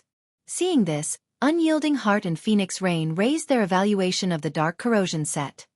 Xueqi didn't leave the team dungeon immediately after he tidied up the loot. Instead, he led the team back to the castle's arena. Now that Amos was dead, as Edward had said, he could retrieve the other half of Amos's power, which was inside the locked steel cage. When Xueqi thought about the glorious will replica, his heart pounded with elation. Chapter 1807. Glorious Will's Replica. Lucky Old Cat. Once more, Xueqi stood before the rusted cage in the bloodlust-saturated arena. The mysterious power that previously protected the cage was now gone. This allowed Xueqi to approach the cage and unlock it with the key he had acquired from the troll hero. Click. After opening the cage, the magic crystal treasure chest appeared before Xueqi in full. Curiosity overwhelmed the other players in the arena after seeing Xueqi unlock the cage. They were all eager to learn what the treasure chest contained. After all, this magic crystal treasure chest was the Epic Team Quest's true reward. Please let the glorious will replica be inside. Xueqi inwardly prayed as he carefully opened the magic crystal treasure chest. Although the glorious sword saint had claimed that he had acquired the replica from a quest, he hadn't stated which quest. It was possible that he hadn't obtained the replica from this team dungeon. Hence, Xueqi wasn't certain that he would find the glorious will replica in this magic crystal treasure chest. As the loading bar slowly filled, Xueqi grew increasingly nervous.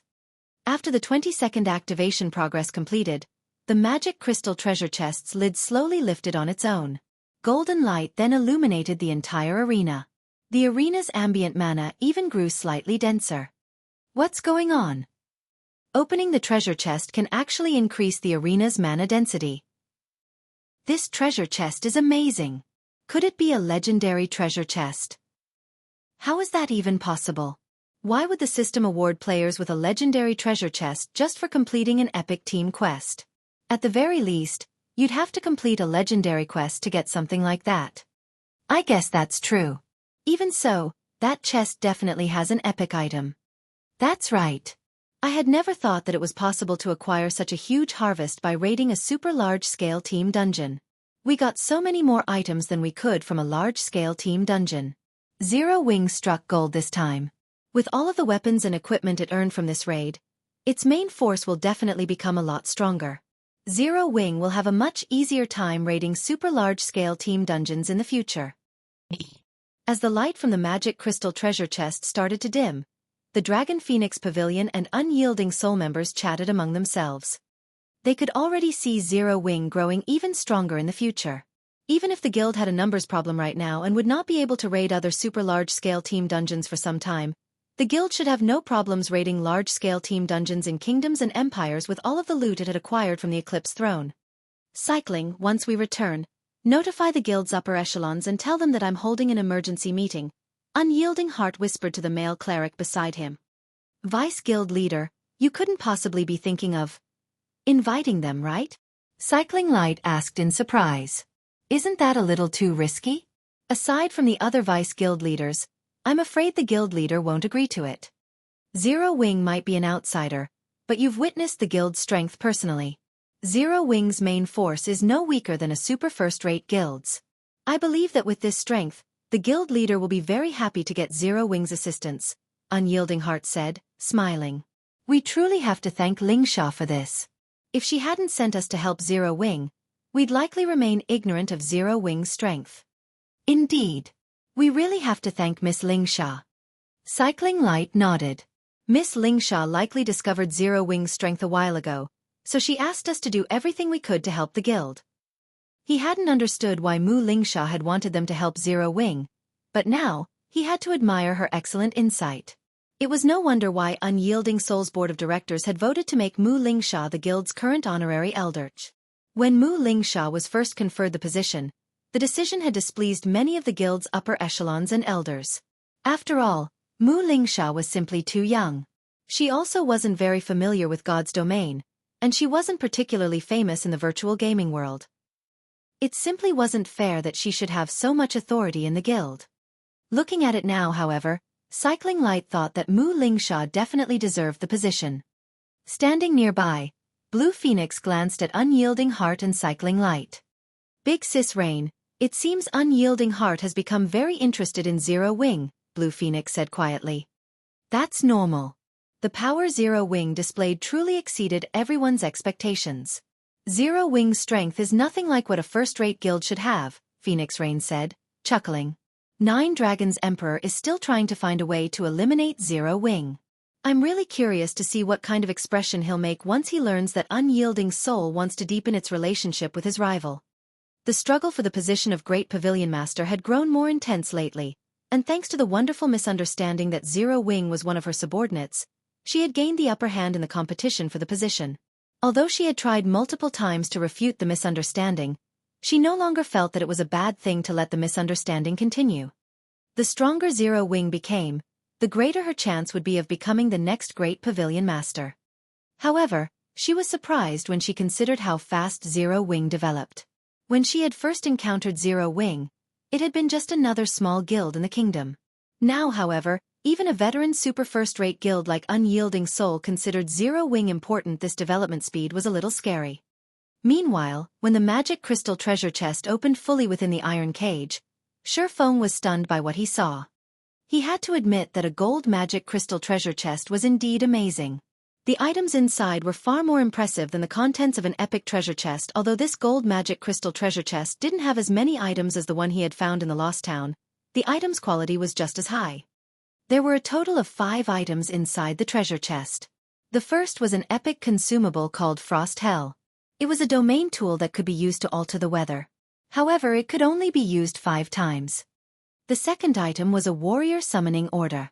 When used, it would gather a group of powerful NPCs. Players could then choose a personal guard from among these NPCs, the weakest of which would be secret silver rank. If one were lucky, one of the NPCs could be fine gold rank. The warrior summoning order was easily worth tens of thousands of gold. The third item was an advanced smithy design. As an advanced construction, the advanced smithy possessed abilities that a basic smithy definitely did not. For example, the advanced smithy had the ability to invite NPC master forgers to run it. Meanwhile, players could periodically commission the invited master forger to produce weapons and equipment for them. Although the cost was extremely high, players could obtain a highly compatible weapon or equipment piece. The fourth item was the Tier 4 Continuous Use Magic Scroll, Vulcan Sai. The magic scroll was slightly special due to its multiple uses, though players would have to spend magic crystals to replenish the scroll's mana. Typically, a continuous use magic scroll could be used 4 to 6 times. It was easily worth more than a piece of ordinary epic equipment. The final item was a cool, dazzling golden greatsword. It was the most valuable item among the 5 inside the treasure chest and the item Xueqi had hoped to find the most. The replica of the glorious will.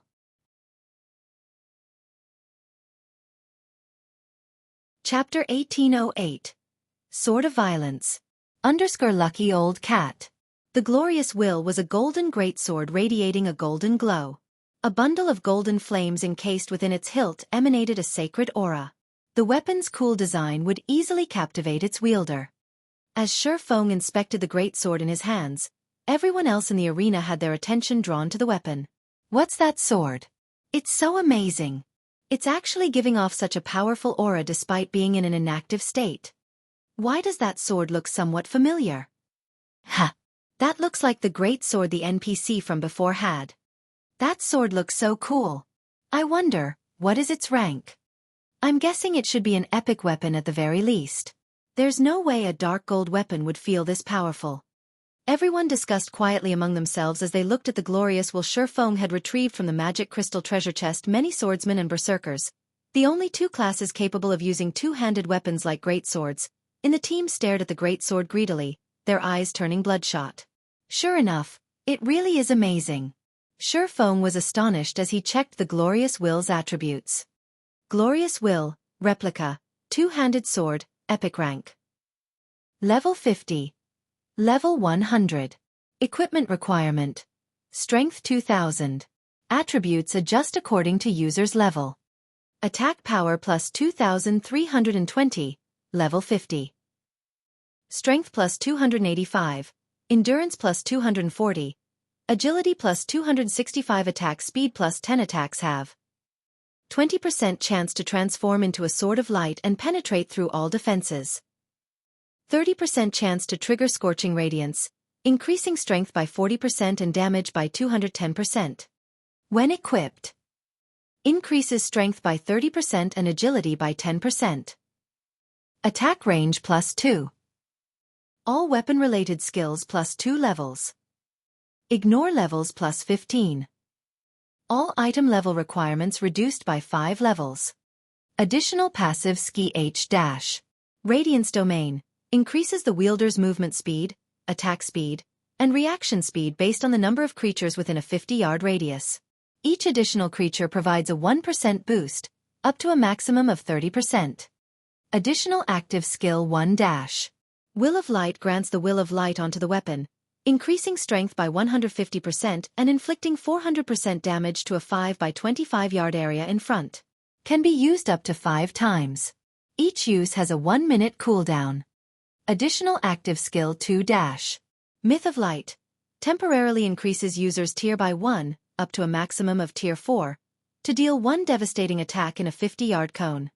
Cooldown 20 minutes. Additional active skill 3-.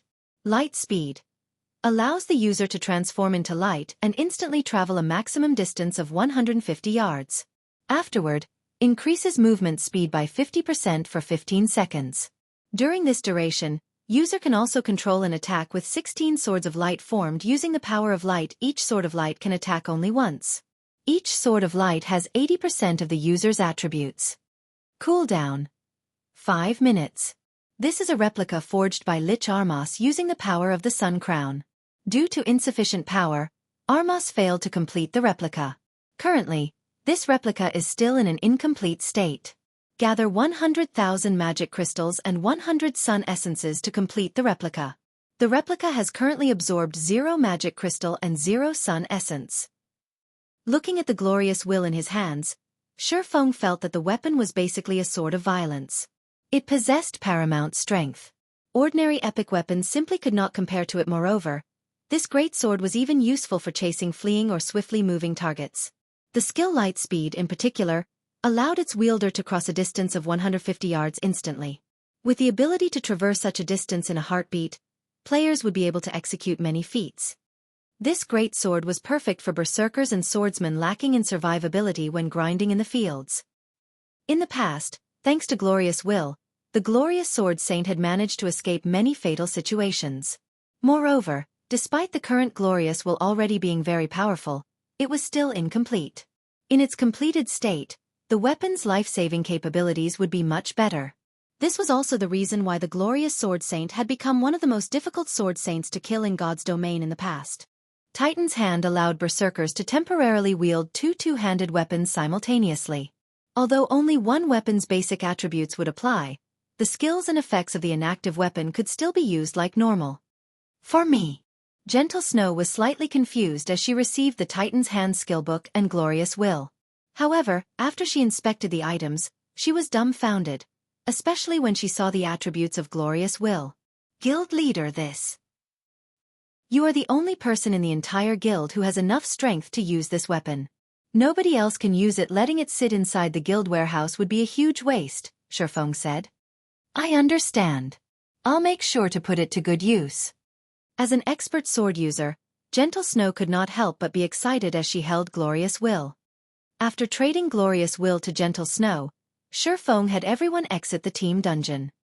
The team disappeared from the arena and appeared outside the Eclipse throne's entrance in the blink of an eye.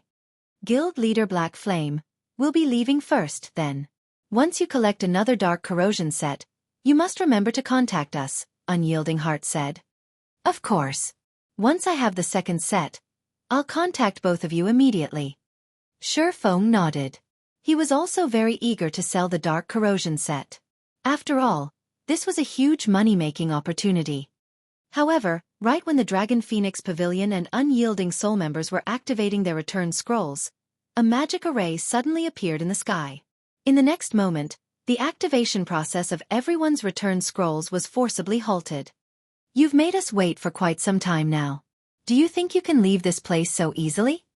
Just as everyone was trying to find the caster of the magic array, a cold laugh suddenly entered their ears.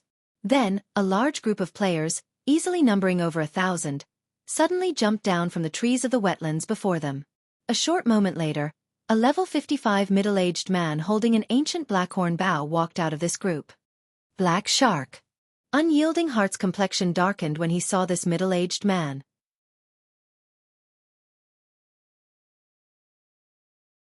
Why is she here?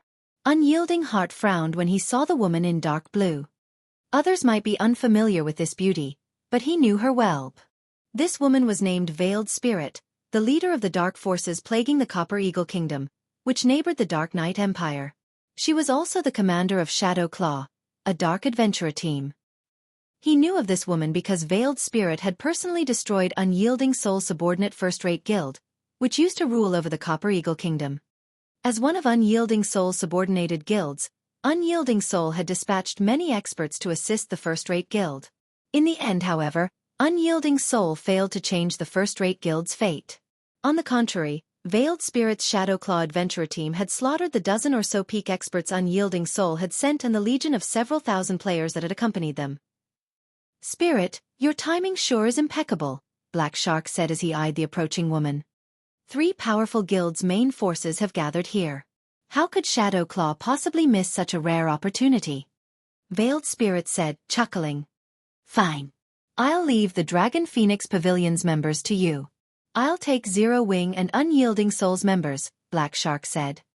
Is that all right? That's the main force of 2 large guilds we're talking about, Veiled Spirit asked, flashing Black Shark a confused look. Although their 2 adventurer teams greatly outnumbered their opponents had quite a few players wearing Tier 2 class insignias. The enemy team should have some Tier 2 players who weren't wearing their insignias as well. Such a team should not be easy to defeat. Relax. None of them should even think of escaping, Black Shark said confidently as he licked his lips.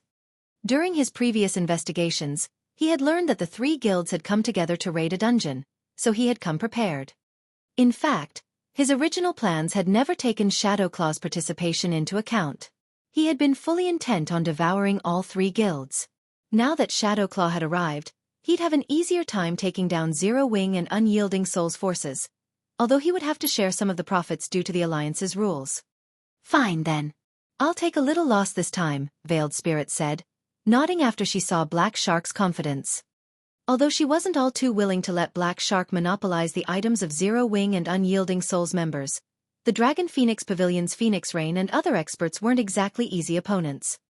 After Black Shark and Veiled Spirit reached an agreement, the Dark Hunters and Shadow Claws members began to tighten their circle around Feng and his companions. Guild leader Black Flame, dealing with both dark adventurer teams will be very difficult. You could say that Unyielding Soul and these adventurer teams are old rivals. I'll have my men open a path in a moment. Use the opportunity to get out of the encirclement, Unyielding Heart hurriedly said as he watched the approaching dark players. As far as he was concerned, this ambush was definitely related to Unyielding Soul. The guild was, after all, waging an all-out war with the Starline Corporation. Expert assassination attempts were expected. You want to escape? Black Shark smiled when he noticed Unyielding Heart prepare to break past his people. Do you think the Dark Hunters would ambush you without preparing? Move out. As soon as Black Shark said so, over 300 Dark Hunters transformed into monsters. Meanwhile, another 100-plus Dark Hunters took ancient scrolls from their bags and began to chant an incantation. A layer of dark fog blocked out the sun, forming a massive barrier that trapped everyone inside. Dark Precinct. In the next moment, the 300-plus transformed players inside the barrier doubled in size, and their attributes skyrocketed. Their HPs, in particular, had tripled. These players no longer looked human. They had completely transformed into monsters. Today, none of you shall escape. You will all die here. Black Shark, who had also transformed, said, laughing. Seeing the 300-plus, 3-meter-tall transformed players and sensing their frightening auras, Unyielding Heart and Phoenix Rain's expressions darkened. They could sense that the transformed players' basic attributes had increased by at least 50%, likely due to the magic barrier. Even the transformed Tier 1 players had higher attributes than theirs. The difference between their basic attributes and the 20+ transformed Tier 2 players was even worse. Not even Unyielding Soul was confident of charging ahead. Veiled Spirit, who stood beside Black Shark, was also slightly surprised. She hadn't expected Black Shark to have such a trump card. It was no wonder why the man was confident that his adventurer team could take on 3 guilds' main forces by himself. Is that so? Xueqi said as he glanced at the dark precinct that had formed around him. He then took out Frost Hell, the epic consumable he had just acquired from the dungeon, and continued, "It's a pity that you've picked the wrong opponent." After saying so, Xueqi activated Frost Hell. Suddenly, the world around him turned snowy white as the temperature plummeted. The wetlands ahead visibly froze, and the Dark Hunters and Shadow Claws members felt an intense pressure weigh on them. Not only did their movement become sluggish, but their stamina also began to fall so sharply that others could clearly sense the change. Even their attributes rapidly decreased.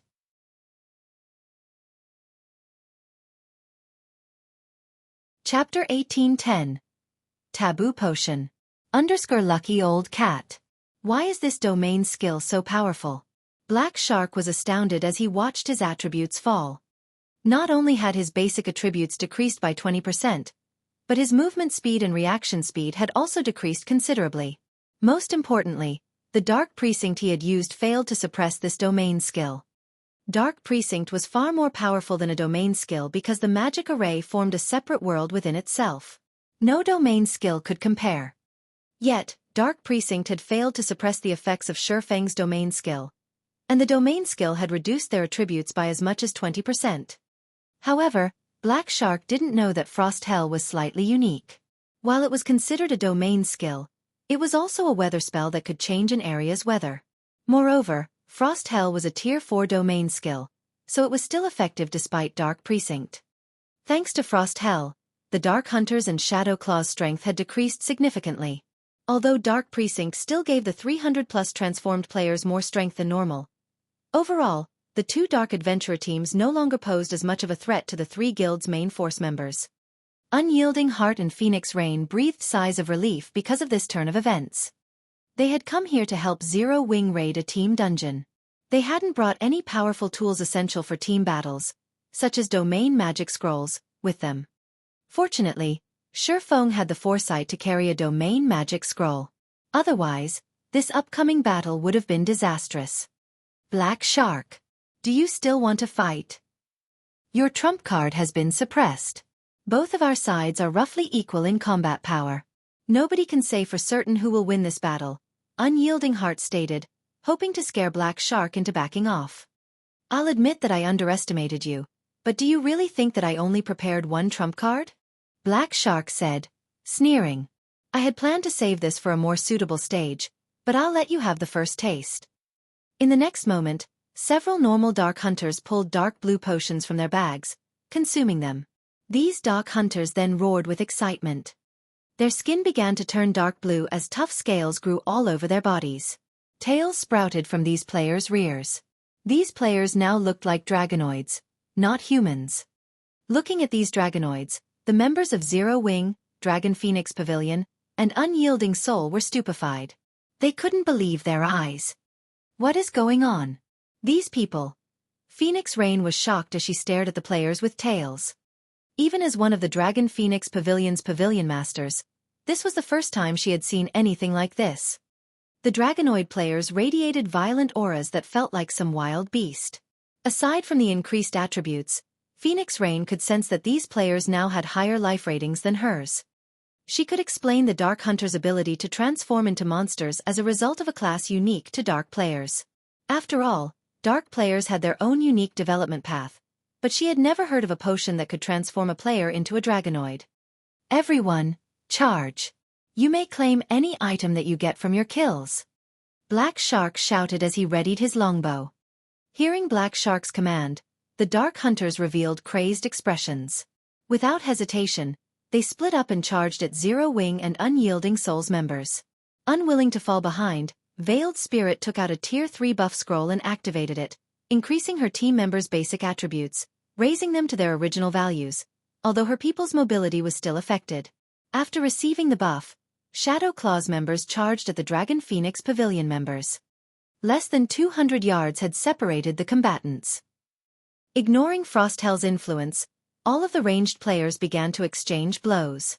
For a time, spells and arrows filled the space between the two sides, causing a series of explosions. Although the three guilds' attacks contained more raw power, they were still vastly outnumbered. Ordinary players' ranged attacks were relatively easy to dodge, but none of these players were ordinary. Even dodging their ranged attacks was quite difficult. Moreover, the Dark Hunter's defense had increased significantly after transforming into Dragonoids. Even when they received a Tier 2 spell, they only took around -8,000 damage. In contrast, the Tier 1 Dragonoid spells dealt nearly -6,000 damage to the three guilds' members. Their damage was only slightly lower than Tier 2 players. Meanwhile, due to the disparity in numbers, the guild players lost more HP during the exchange. The basic Dragonoid potion?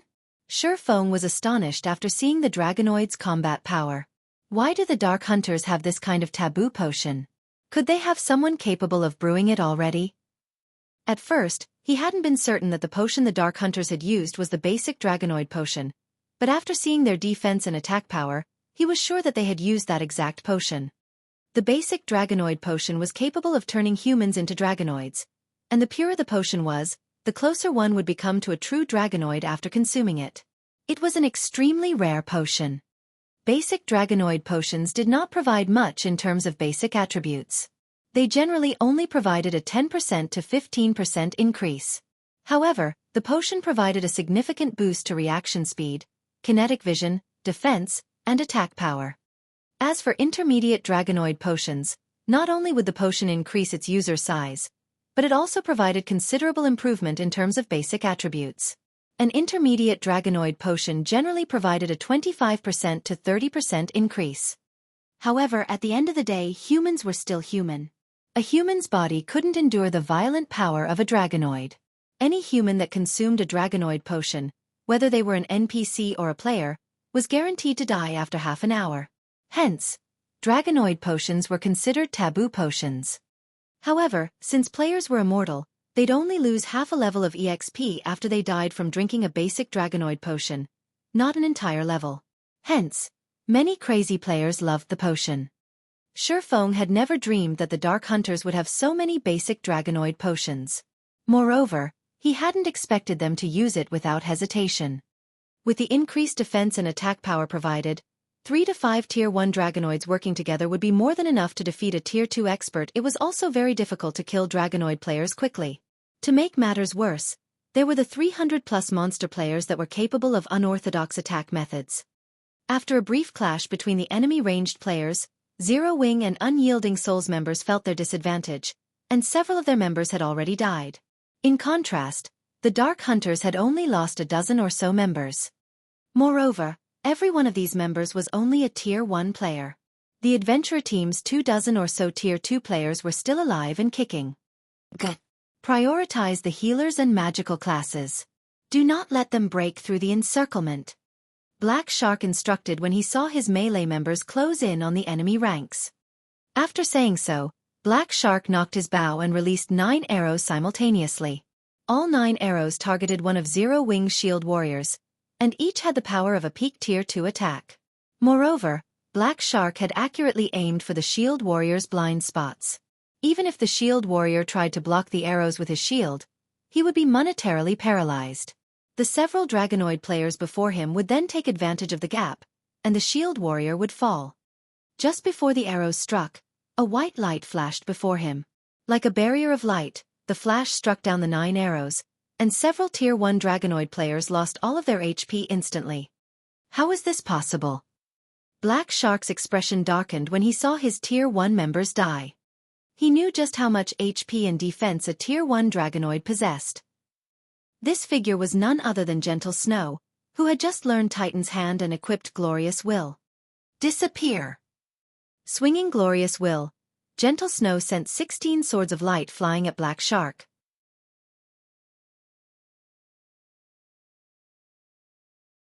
Chapter 1811. Overpowered Equipment. Lucky Old Cat.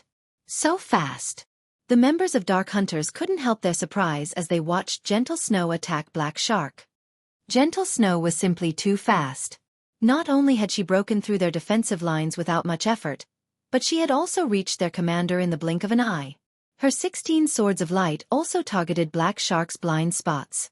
Defending against so many attacks at once was impossible for a ranger. "You want to kill me?" Black Shark sneered at the 16 swords of light. Before the swords of light struck the ranger, Black Shark swung his longbow horizontally, forming a barrier of wind around him. The wind pushed all 16 swords of light away, and they harmlessly brushed past Black Shark. The ranger did not receive a single point of damage. Tier 2 Skill, Wind Armor. Although Gentle Snow hadn't harmed Black Shark with her 2 great swords this time, he couldn't attack while under Wind Armor's protection. When Wind Armor was about to disappear, Black Shark activated Backward Jump. He fired 5 arrows, which formed a magic array and shot towards Gentle Snow like a comet, while he soared backward through the air. Tier 2 Skill, Starburst. This was the Ranger class's most powerful Tier 2 skill. The skill combined the power of 5 arrows, and the attack was even strong enough to force a great lord of the same level stumbling backward. Despite the approaching attack, however, Gentle Snow didn't bother to dodge. Instead, she countered the attack with a swing of Glorious Will. Will of Light. Buffed by Will of Light, Glorious Will released a golden brilliance as it transformed into a streak of light and clashed with Black Shark's Starburst. Boom! Gentle Snow's counterattack sliced Starburst in half on the spot, stupefying the other players present. From afar, it had looked like a beam of light slicing apart another beam of light. It was spectacular. A heartbeat later, an intense shockwave slammed into the surrounding players. After cutting down Starburst, Glorious will continue to slice the area in front of its wielder. The 6 Tier 1 Dragonoids caught in Gentle Snow's 5 by 25-yard AoE died instantly. How is that possible? Hasn't she used that attack already? Could it be a bug? Some players who had a good memory noticed that the skill Gentle Snow had just used was the same one that she had used to protect Zero Wing Shield Warrior and kill several Tier 1 Dragonoids earlier. Normally, such a powerful skill should have a very long cooldown, but even if it had a short cooldown, there was no way that she could use it after just a few seconds. But before anyone could figure out what had happened, Gentle Snow swung Glorious Will at Black Shark yet again. Like before, Glorious Will released a golden light that extended towards Black Shark. Black Shark had just landed, and he had no way to dodge the attack. Seeing the approaching sword light, Black Shark could not help but frown. Immediately, he pulled his ancient longbow's bowstring. This time, however, he did not nock any arrows. He simply pulled an empty string. However, a horrific amount of mana gathered around the empty bow, forming an arrow of light. He then released the bowstring and sent the light arrow flying at the incoming sword light. Unlike before, Gentle Snow's attack didn't stop Black Shark's arrow.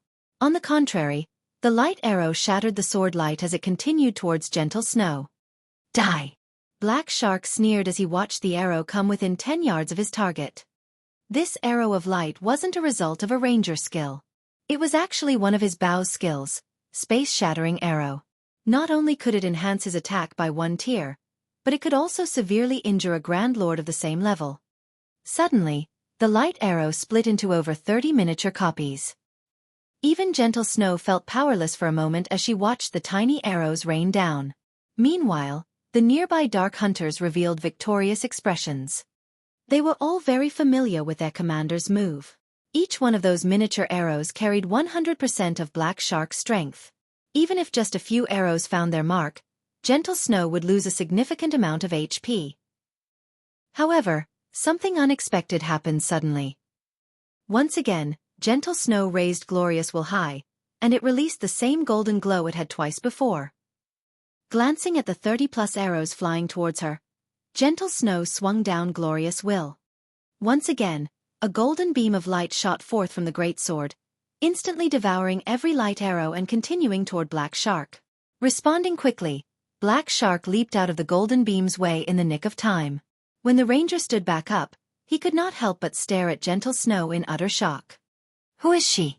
When Black Shark looked at Gentle Snow now, He did so without his previously complacent expression.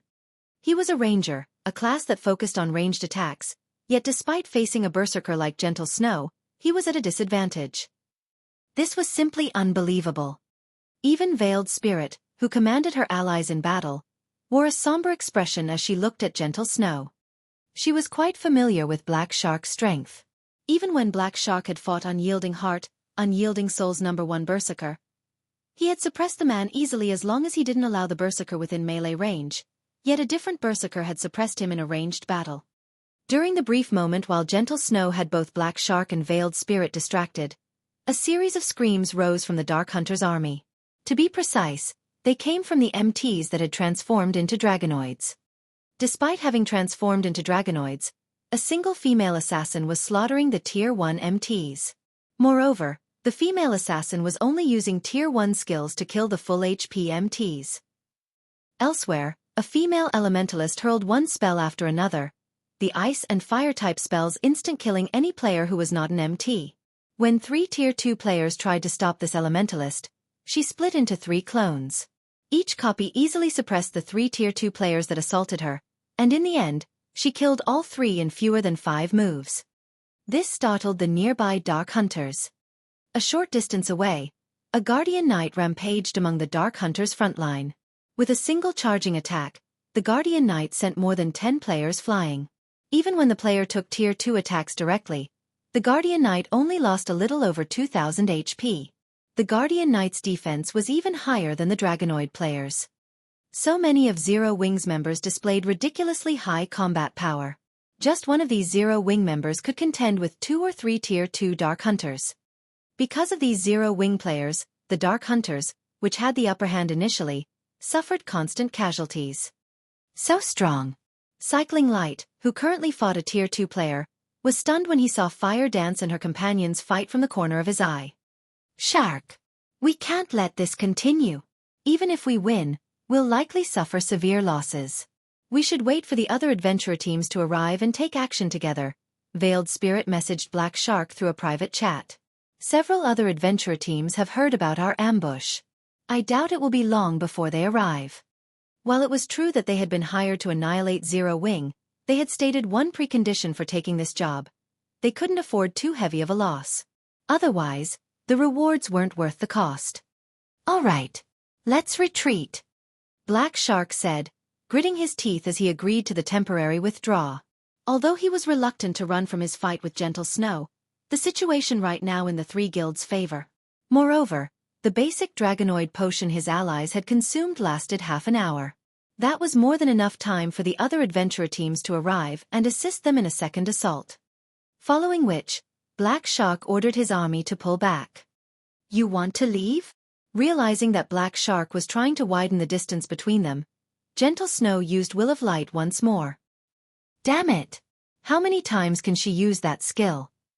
Black Shark felt as if he were going a little mad when he saw the approaching beam of light. Despite the fact that Gentle Snow was only a refinement realm expert, she had suppressed him thoroughly in a ranged battle with her powerful skills and basic attributes. There was too little distance between them, and Black Shark had no time to dodge the incoming attack. As a result, he was forced to use a life-saving skill to protect himself. After using his life-saving skill, however, Black Shark noticed Gentle Snow radiate a rainbow glow. In the next moment, a powerful pressure weighed him down, reducing his speed. Now, he had lost the advantage in speed he should normally have. Before Black Shark noticed, 3 sacred spears flew towards him. Black Shark desperately tried to block the attack with his bow. However, the moment one of the sacred spears encountered his ancient bow, Black Shark felt as if he had been hit by a truck. Unable to resist the powerful force, Black Shark stumbled backward, his HP instantly falling by over 3,000. While Black Shark dealt with the 3 sacred spears, Gentle Snow, who was less than 15 yards away, executed Will of Light, whose cooldown just so happened to have ended. Will of Light. This time, Black Shark had no spare energy to stop the approaching beam of light. The attack devoured him, and his body transformed into particles of light as he vanished from the battlefield.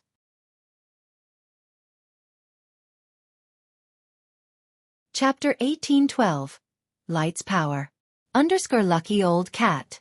Commander? The commander got killed.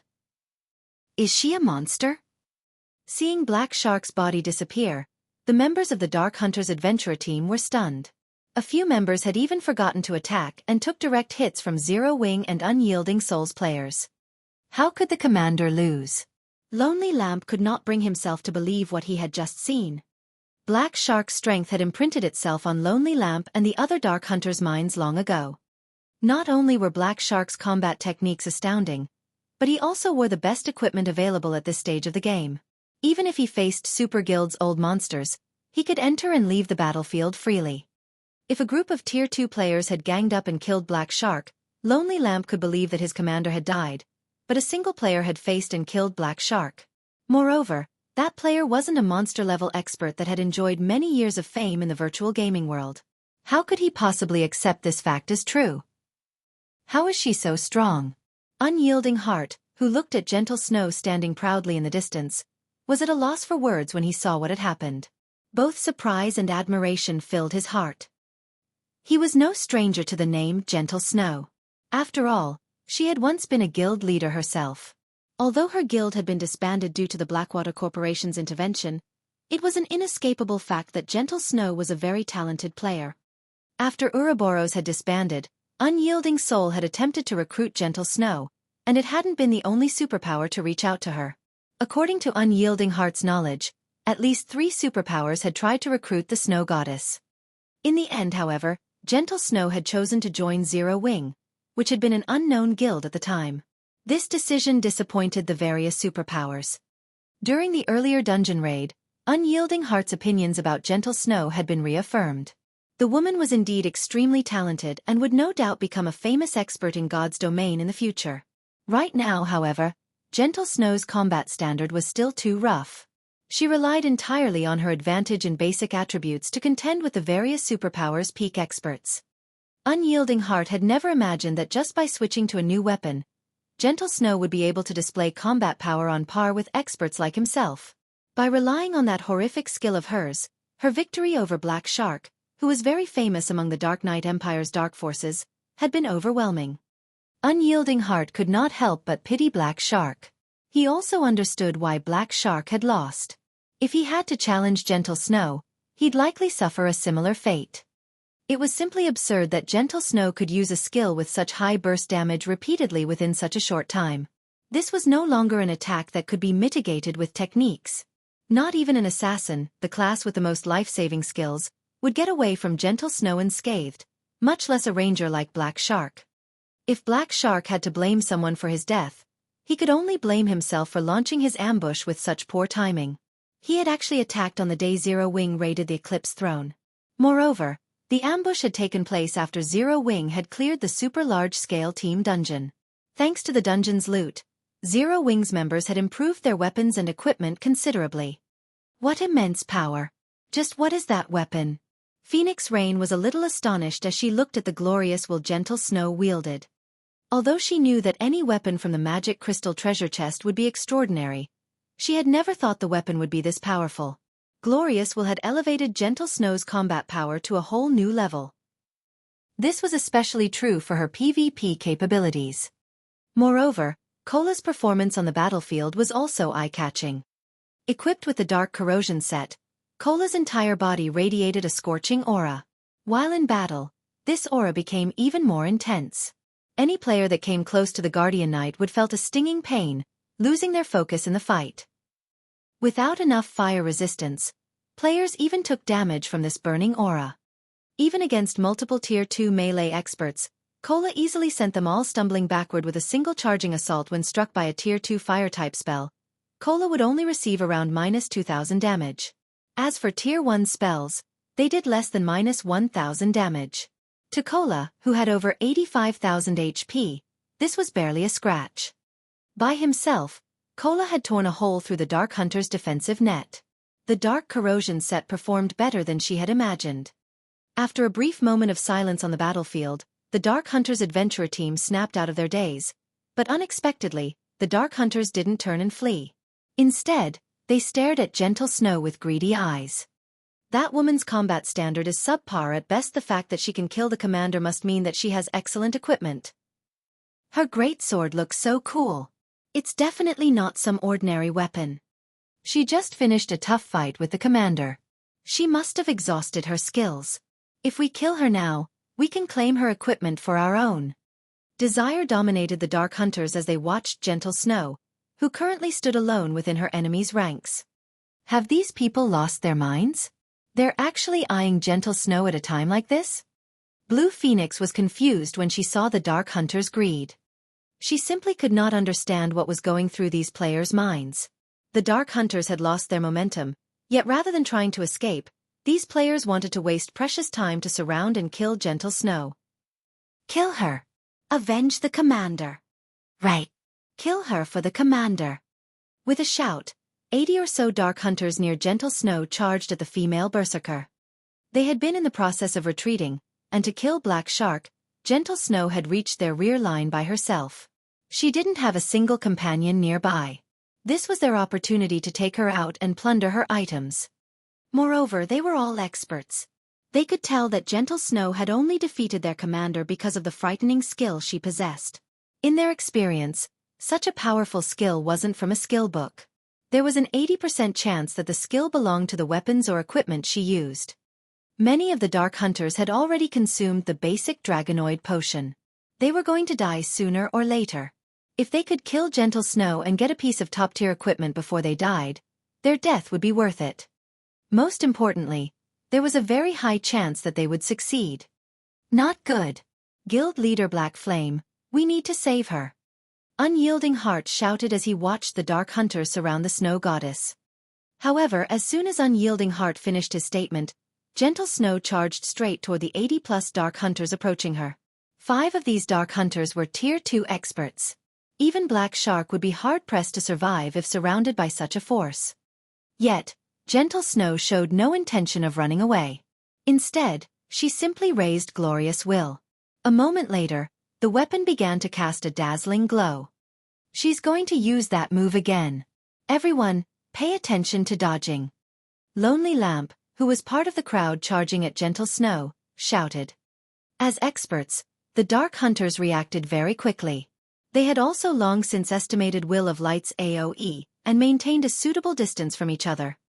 Meanwhile, seeing the Dark Hunters spread out, Gentle Snow could not help but smile, confusing her opponents. However, before anyone could figure out what was going on, Gentle Snow brandished Glorious Will. However, unlike before, Gentle Snow did not swing her greatsword downward. Instead, she thrust it into the ground before her. A dazzling beam of light then pierced the dusky sky and descended on Gentle Snow. In the next moment, a magic array appeared beneath the approaching 80+ Dark Hunters. The Dark Hunters caught within the magic array felt an intense pressure weigh them down as their movements became sluggish. They all felt the threat of death loom over them. No, this isn't the same move. It's another skill. The Dark Hunters quickly realized that something was amiss, but it was too late to change their fate. Disappear from this place. Myth of Light. Before anyone could react, Gentle Snow tightened her grip around Glorious Will and pulled the weapon from the ground in an upward slash.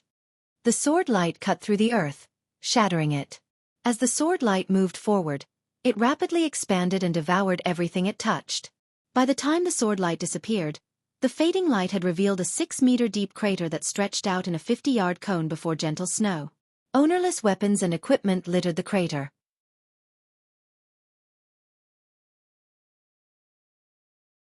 Chapter 1813. Magic Soldier's Descent. Lucky Old Cat. Such power. Surefoam was a little astonished when he saw the crater Myth of Light had created. The skill's destructive power was even superior to Flame Domain's. Flame Domain only caused massive amounts of damage. It couldn't change the terrain like Myth of Light had. While the ability to affect the surrounding terrain might not seem much, it had a lot of uses in specific situations. This ability was particularly useful during a siege battle. Myth of Light could decimate defensive structures.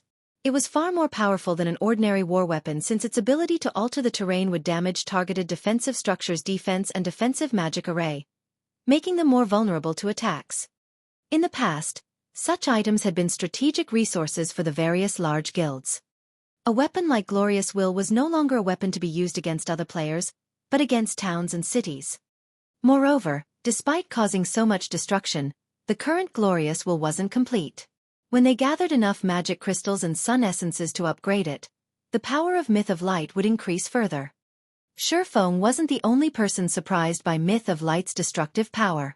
Even Unyielding Heart and Phoenix Rain, who stood nearby, were stunned. The dark hunters that had intended to charge at Gentle Snow were frozen with shock. What is that skill? How is it so powerful? Although they had seen quite a few high-tiered spells that could change the terrain, none of those spells had caused as much destruction as Myth of Light had. The 6-meter-deep crater's walls had even turned into molten lava. The skill's power was astonishing. After watching over 80 of their allies burn to ash, the remaining dark hunters hesitated, a little afraid. At least they could attempt to dodge Gentle Snow's Will of Light, but against such a super-large AoE, their deaths were guaranteed unless they had an invulnerability skill. They had no hope of dodging the attack. The dark hunters quietly re-examined Gentle Snow. Although their greed hadn't faded, fear was now the prevalent emotion in their hearts. Furthermore, the crater Myth of Light had formed prevented them from charging at Gentle Snow. The crater had also split their path of retreat in two. Now all these players could think of was escape. No one knew whether or not Gentle Snow could use Myth of Light again, as she had with Will of Light. These players weren't fools. While they weren't afraid of death, they wouldn't die for nothing. If they died a natural death while under the effects of the basic Dragonoid potion, not only wouldn't they lose any weapons or equipment, but they'd also only lose 50% EXP. However, if they were killed, they'd lose a weapon or equipment piece and a full level. How does Zero Wing have such a powerful player? Veiled Spirit, who was in the midst of retreating, could not help her shocked when she saw the Dark Hunter's fear. According to the information Shadowclaw had gathered, while Zero Wing was very powerful, it definitely wasn't this strong. Gentle Snow, in particular, was like a completely different person from what the reports had described. The female berserker had single-handedly killed over 100 Dark Hunters. The Dark Hunters were not your average Joe. They were experts that had been handpicked and recruited from among the various Dark players. Moreover, they had received a lot of specialized training after joining the adventurer team. In addition, as Dark players, they were adept at fighting other players. In PvP, they were much stronger than ordinary expert players of the same combat standard. Yet, Gentle Snow had single-handedly killed off 1/10 of the Dark Hunters. This outcome was truly scary. Commander, the other adventurer team's commanders have messaged us, stating that they're almost here. 2 are very close and will reach us in around 2 to 3 minutes. They are hoping we can stall Zero Wing for a little while longer. A level 55 female cleric wearing exquisite blue robes and wielded a silver staff suddenly reported. 2 or 3 minutes? Veiled Spirit fell into deep thought upon hearing this. A brief moment later she responded. Notify the Dark Hunters and tell them that reinforcements will arrive soon. Tell them to do everything they can to stall for time. When trying to assassinate a guild's upper echelons, the first attempt was the most important as these upper echelons wouldn't have prepared for an ambush. If the first attempt failed, subsequent attempts were even less likely to succeed. Now that Black Shark had prohibited Zero Wing, Dragon Phoenix Pavilion, and Unyielding Soul's teleportation abilities and physically prevented these upper echelons from leaving the Dark Precinct, this was the perfect opportunity to kill these 3 guilds' upper echelons. They likely wouldn't find another such opportunity. As long as the dozen or so adventurer teams that belonged to Dark Soul gathered, the 3 guilds' experts would die here, even if they were more powerful. But, Commander, Zero Wing's people are too powerful. They are even slaughtering the Dark Hunters' Dragonoid players. I'm afraid that the Dark Hunters will be annihilated before reinforcements arrive. If that happens, we'll be next, the female cleric said worriedly as she watched the Dark Hunters' member count continue to decrease. Moreover, the Dark Hunters should realize what fate awaits them if they stay and fight. They'll never agree to the proposal. Although they were all members of Dark Soul, the organization's adventurer teams were also rivals. None of them would willingly sacrifice themselves for another. Veiled Spirit understood that her demand was outrageous and would undoubtedly get rejected. After pondering for another moment, she commanded, I understand. Notify the Iron Blade team. Tell them that they don't need to hold back any longer. Have them help the Dark Hunters pin down Zero Wing. Let the Iron Blade team take action? Commander, isn't it a little early to expose this trump card? The female cleric asked in astonishment. Every adventurer team in Dark Soul had their own secrets. The Dark Hunter's basic Dragonoid potion was one example. If the Dark Hunters hadn't used the potion in this battle, Shadowclaw would have remained ignorant of its existence. Although Shadowclaw did not possess an item like the basic Dragonoid potion, it had its own trump card. It's fine. Holding Zero Wings members back is more important right now, Veiled Spirit said as she waved off her subordinate's concern. If they did not stop Zero Wing now, their dream of obtaining Zero Wing's weapons and equipment would shatter. She could recognize that Zero Wing's upper echelons used far better weapons and equipment than what the adventurer team's commanders, like her and Black Shark, used. If Shadowclaw could get its hands on these items, it would have a chance of completing some of the quests that it had been forced to set aside for some time. Understood, the female cleric replied. She immediately notified the Iron Blade team, whose members currently fought the Dragon Phoenix Pavilion, of the changed orders. At the same time, she had the retreating Dark Hunters stall for time. Fortunately, the Dark Hunters did not oppose Shadowclaw's request. They realized that, even if they started to flee now, Zero Wings members would claim many of their lives. Rather than dying pointlessly, they might as well fight it out and hopefully buy enough time for reinforcements to arrive. For a time, the Dark Hunters engaged in a running battle with Zero Wing and Unyielding Souls members, using hit-and-run tactics. They avoided any prolonged fights as much as possible, significantly reducing their casualty rate. On the other side of the battlefield, a 100-man team from Shadowclaw split away from the Dragon Phoenix Pavilion's members and encroached on Zero Wing's battlefield. 10 of these 100 players were Tier 2, while the rest were Tier 1 players. This team was a relatively powerful expert team. However, this small detachment from Shadowclaw paled in comparison to Zero Wing's members, who were all Tier 2 players. Yet, these Shadowclaw members did not hesitate to face Zero Wing's members in a frontal clash. They showed no signs of fighting a running battle like the Dark Hunters. In fact, these Shadowclaw members charged straight at Shadow Sword's vanguard unit. Interesting. They want to pick a fight? Shadow Sword raised his brows in surprise when he noticed the approaching 100-man team. He selected a dozen or so players and moved to meet this new enemy. When less than 50 yards separated both sides, the Shadowclaw members grinned playfully. Each of them then took a magic array scroll from their bags and unfurled the scroll without hesitation. Suddenly, 10 magic arrays appeared on the battlefield, each maintained by 9 Tier 1 players and 1 Tier 2 player. A moment later, the Tier 1 players standing in each of the 10 magic arrays went pale, their basic attributes plummeting. In contrast, the Tier 2 players saw their aura's intensity rapidly increase. They also began to grow larger. In the blink of an eye, the 10 Tier 2 players had become 5-meter-tall giants. They were covered in pitch-black armor, which had been enchanted with magic runes. It's time for you people from Zero Wing to learn of the Shadowclaw's greatness. Magic Soldier's Descent. The Berserker leading the Iron Blade team said, laughing as he looked at Shadow Sword and the small team the enemy Berserker led before swinging down the battle axe in his hands.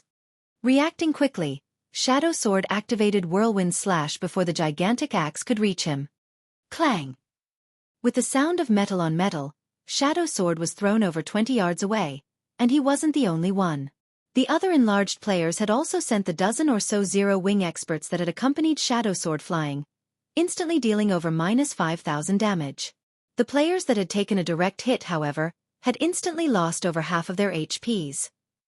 This scene stupefied the 3 guilds' members. Not only were Zero Wing's experts no match for these giants in a head-on collision despite both sides being Tier 2 players, but they had also lost over 5,000 HP. These colossal players had even more strength than a great lord of the same level. Magic Soldier's Descent? When he noticed them, Shurfeng flashed the 10 armored giants a surprised look. Magic Soldier's Descent was a taboo magic array that sacrificed multiple players' attributes to enhance one of their comrades. Even the basic Magic Soldier's Descent could strengthen a player to the Tier 3 standard. However, the target had to be a Tier 2 player. Due to the 10 giants, the remaining Dark Hunters regained some confidence as they began to launch attacks alongside the giants. Unyielding Heart and Phoenix Rain watched the 10 gigantic players with somber expressions. Even an MT as powerful as Cola could only tank one of these giants. The only other player in Zero Wing that could do so was Gentle Snow. After a brief clash, Zero Wing's members began to retreat. Just before the giants shattered the formation of Zero Wing's vanguard, Splitting it in two, a figure appeared before one of the massive enemy players. It was none other than Xueqi. Xueqi swung Killing Ray at the giant before him. Lightning Slash. Seeing the massive lightning bolt approaching him, the armored giant, who had the physique of a Tier 3 player, reacted very quickly and raised his battle axe to block the attack. Boom! The impact shoved the armored giant back by over 20 yards, the armored giant taking over -7,000 damage.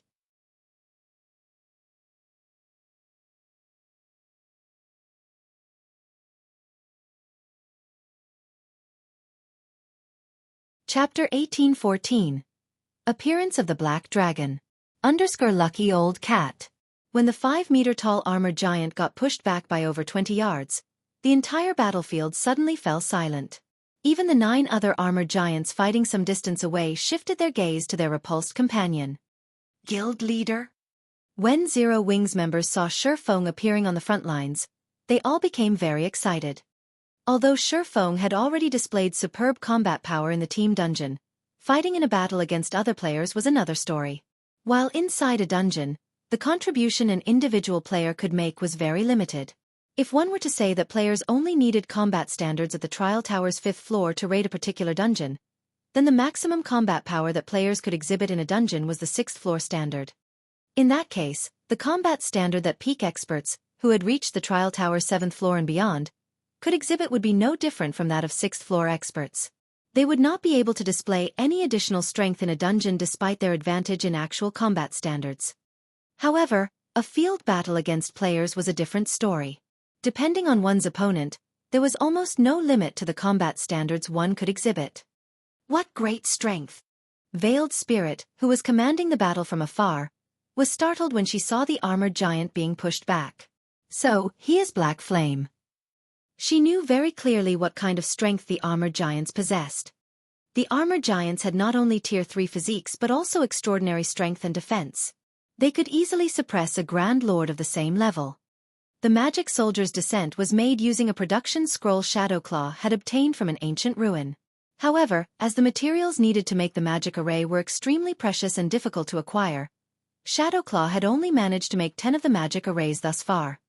Originally, she had intended to keep the magic array as a trump card for when the Starlight Corporation launched an all-out war against Unyielding Soul. She had never thought that a lone player could push back one of the armored giants by such a long distance. However, after a brief moment of surprise, Veiled Spirit and the other members of Shadowclaw regained their calm. While it was indeed surprising that Xueqi had dealt over -7,000 damage to the armored giant despite the attack being blocked, the armored giant currently had 320,000 HP. They didn't even need a healer to handle this minuscule damage. The armored giant's battle recovery alone would suffice. What with the occasional heals sent by the rear-line healers, it was simply impossible for Xueqi to kill the armored giant all by himself. Just then, the fallen armored giant stood back up and charged at Xueqi with its great axe raised. Despite the armored giant's massive frame, its movement speed was actually superior to even a Tier 2 player's. The armored giant took only an instant to cross 20 yards and launch an attack on Xueqi. You simply relied on a skill to push me back. Now, it's time for you to realize the power of the magic soldier. The armored giant shouted. In the next moment, the black smoke circulating around the armored giant's battle axe turned into a gigantic lion exuding a frightening aura. The lion then pounced, slamming its paws down on Xueqi.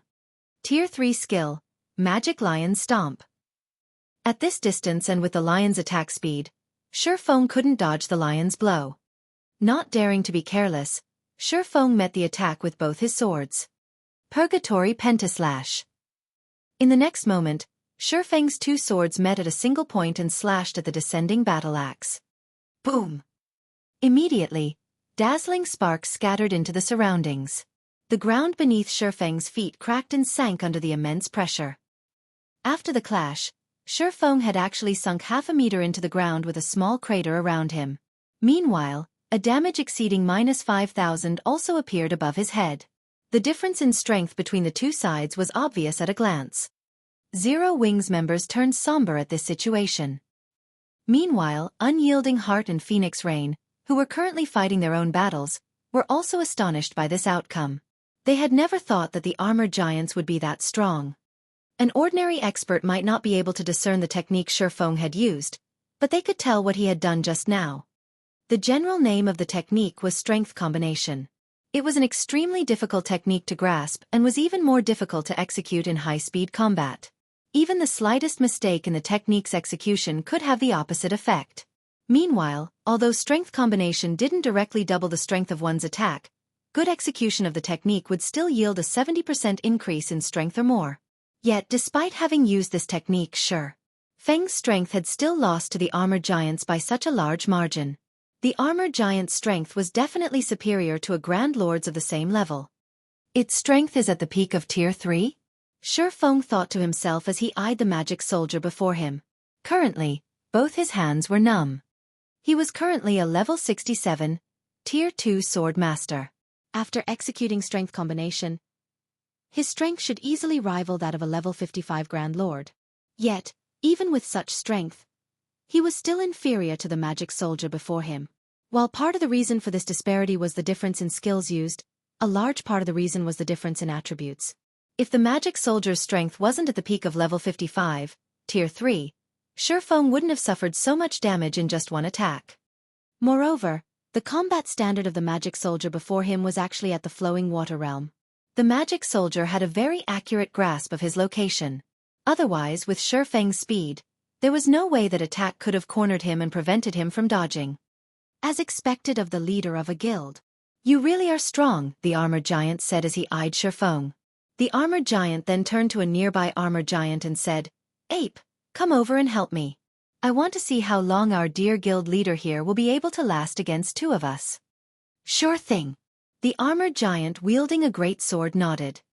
The battle-axe-wielding armored giant launched a frenzied assault on Xueqi.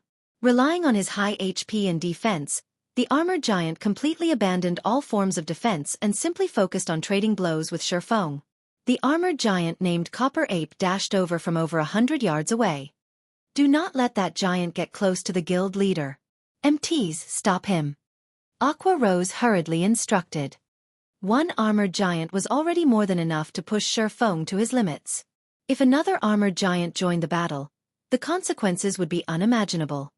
However, the Dark Hunters and Shadow Claw members gave Zero Wings members no opportunity to assist Xueqi. They all persistently pinned down Zero Wings members.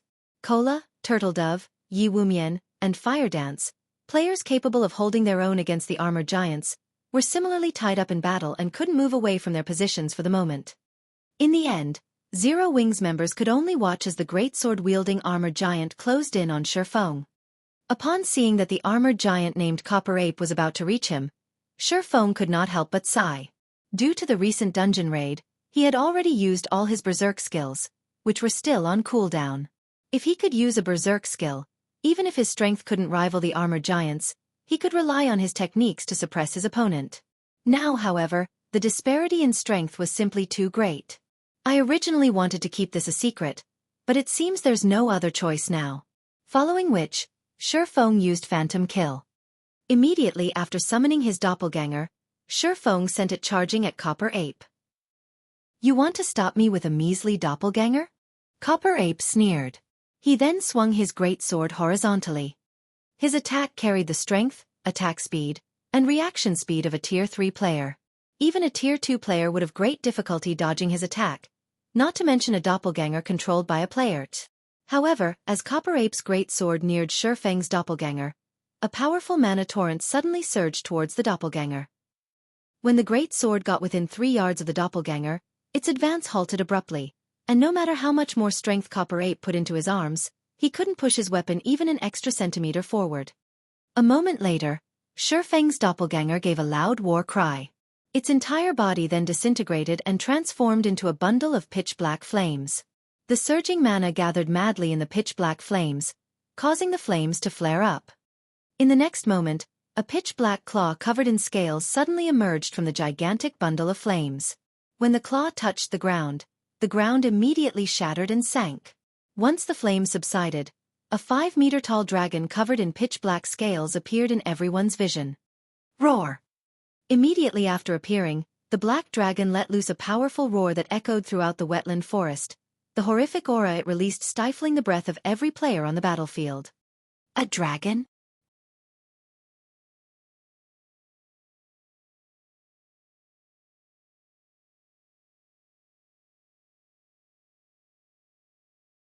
Chapter 1815. Black Dragon's Might. Lucky Old Cat. The Black Dragon's sudden appearance forced a gasp from the players on the battlefield. Although the Black Dragon was a lot smaller than an actual dragon, its aura was terrifying. Everyone could feel the massive difference between their life ratings and the Black Dragon's. A difference they had never felt from any creature they had encountered thus far in God's domain. Although most of the players present had likely never come across a real dragon, the various kingdoms and empires' libraries contained detailed records on dragons. Dragons had wiped out many kingdoms and empires throughout God's domain's long history. When a dragon appeared in an area, the area would instantly become a forbidden land for humans. Yet, a living black dragon stood before them. Moreover, when players tried to use an identification skill on the black dragon, the result confirmed that it was indeed a dragon. Why wouldn't these players be shocked and afraid? Black Dragon, High Lord. Level 67. HP 24, 000, 000/24, 000, Wait, this dragon is only a High Lord. That's right. Although the dragon is high-leveled, it's only in the upper standards of Tier 2. It isn't even a Great Lord. That spooked me. I really thought that someone had summoned a powerful dragon. It turns out it's only a High Lord. Even our party can easily kill it. The Dark Hunters and Shadowclaw members who had trembled slightly with fear quickly realized that although the Black Dragon was a real dragon, it wasn't like the dragons in the records they had read. According to historical records, real dragons were Tier 4 mythic creatures at the very minimum.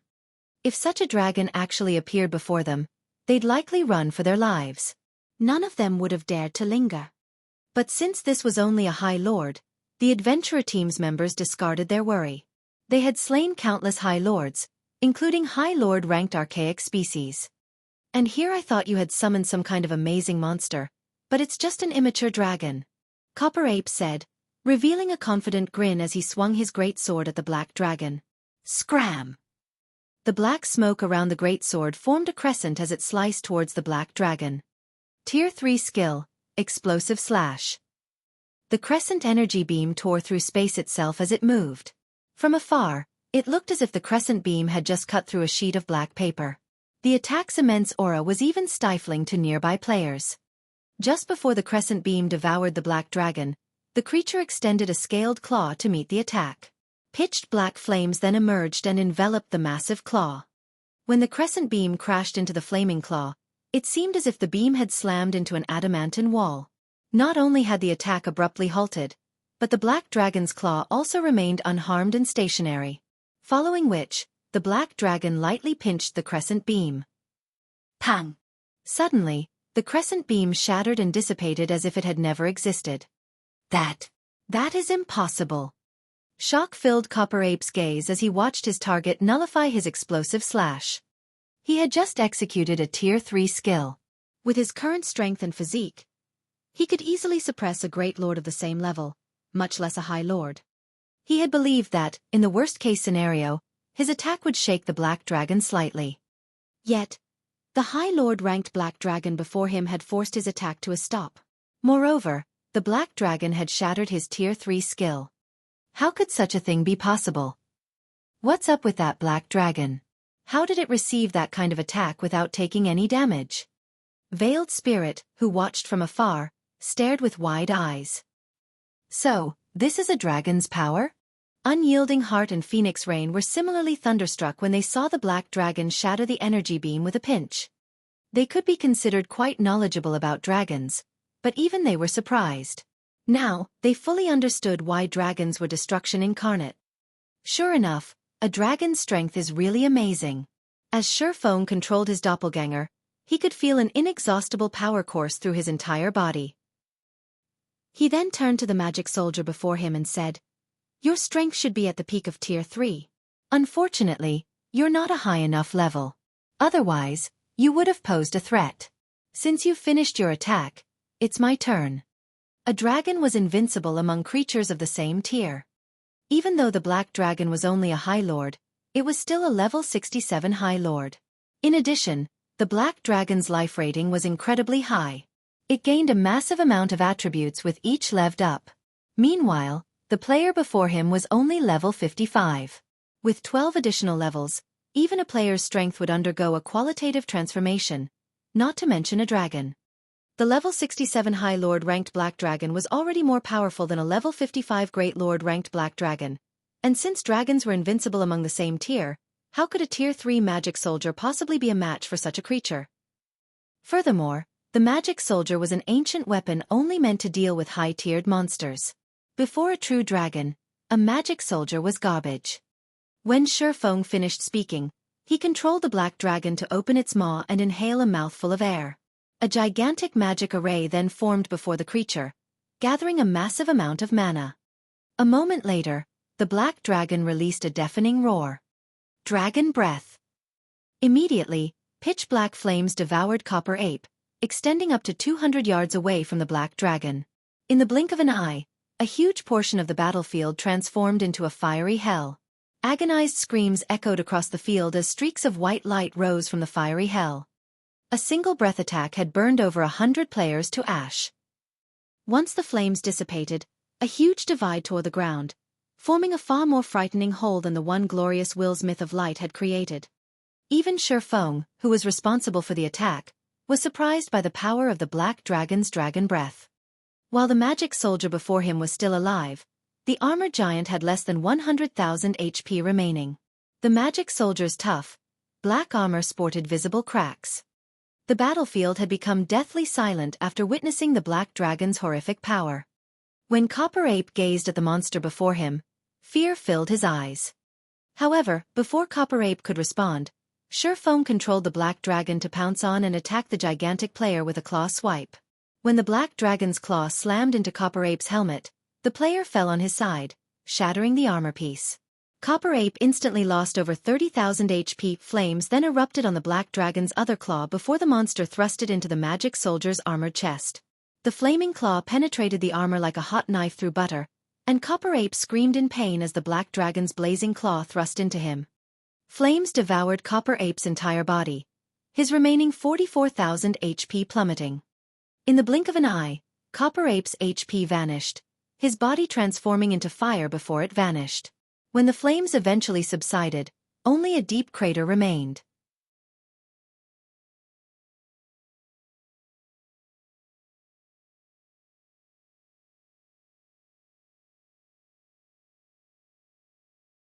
Chapter 1816. Level Suppression. Lucky Old Cat. The Black Dragon had turned the armored giant that was undefeatable just a moment ago into a pile of ashes.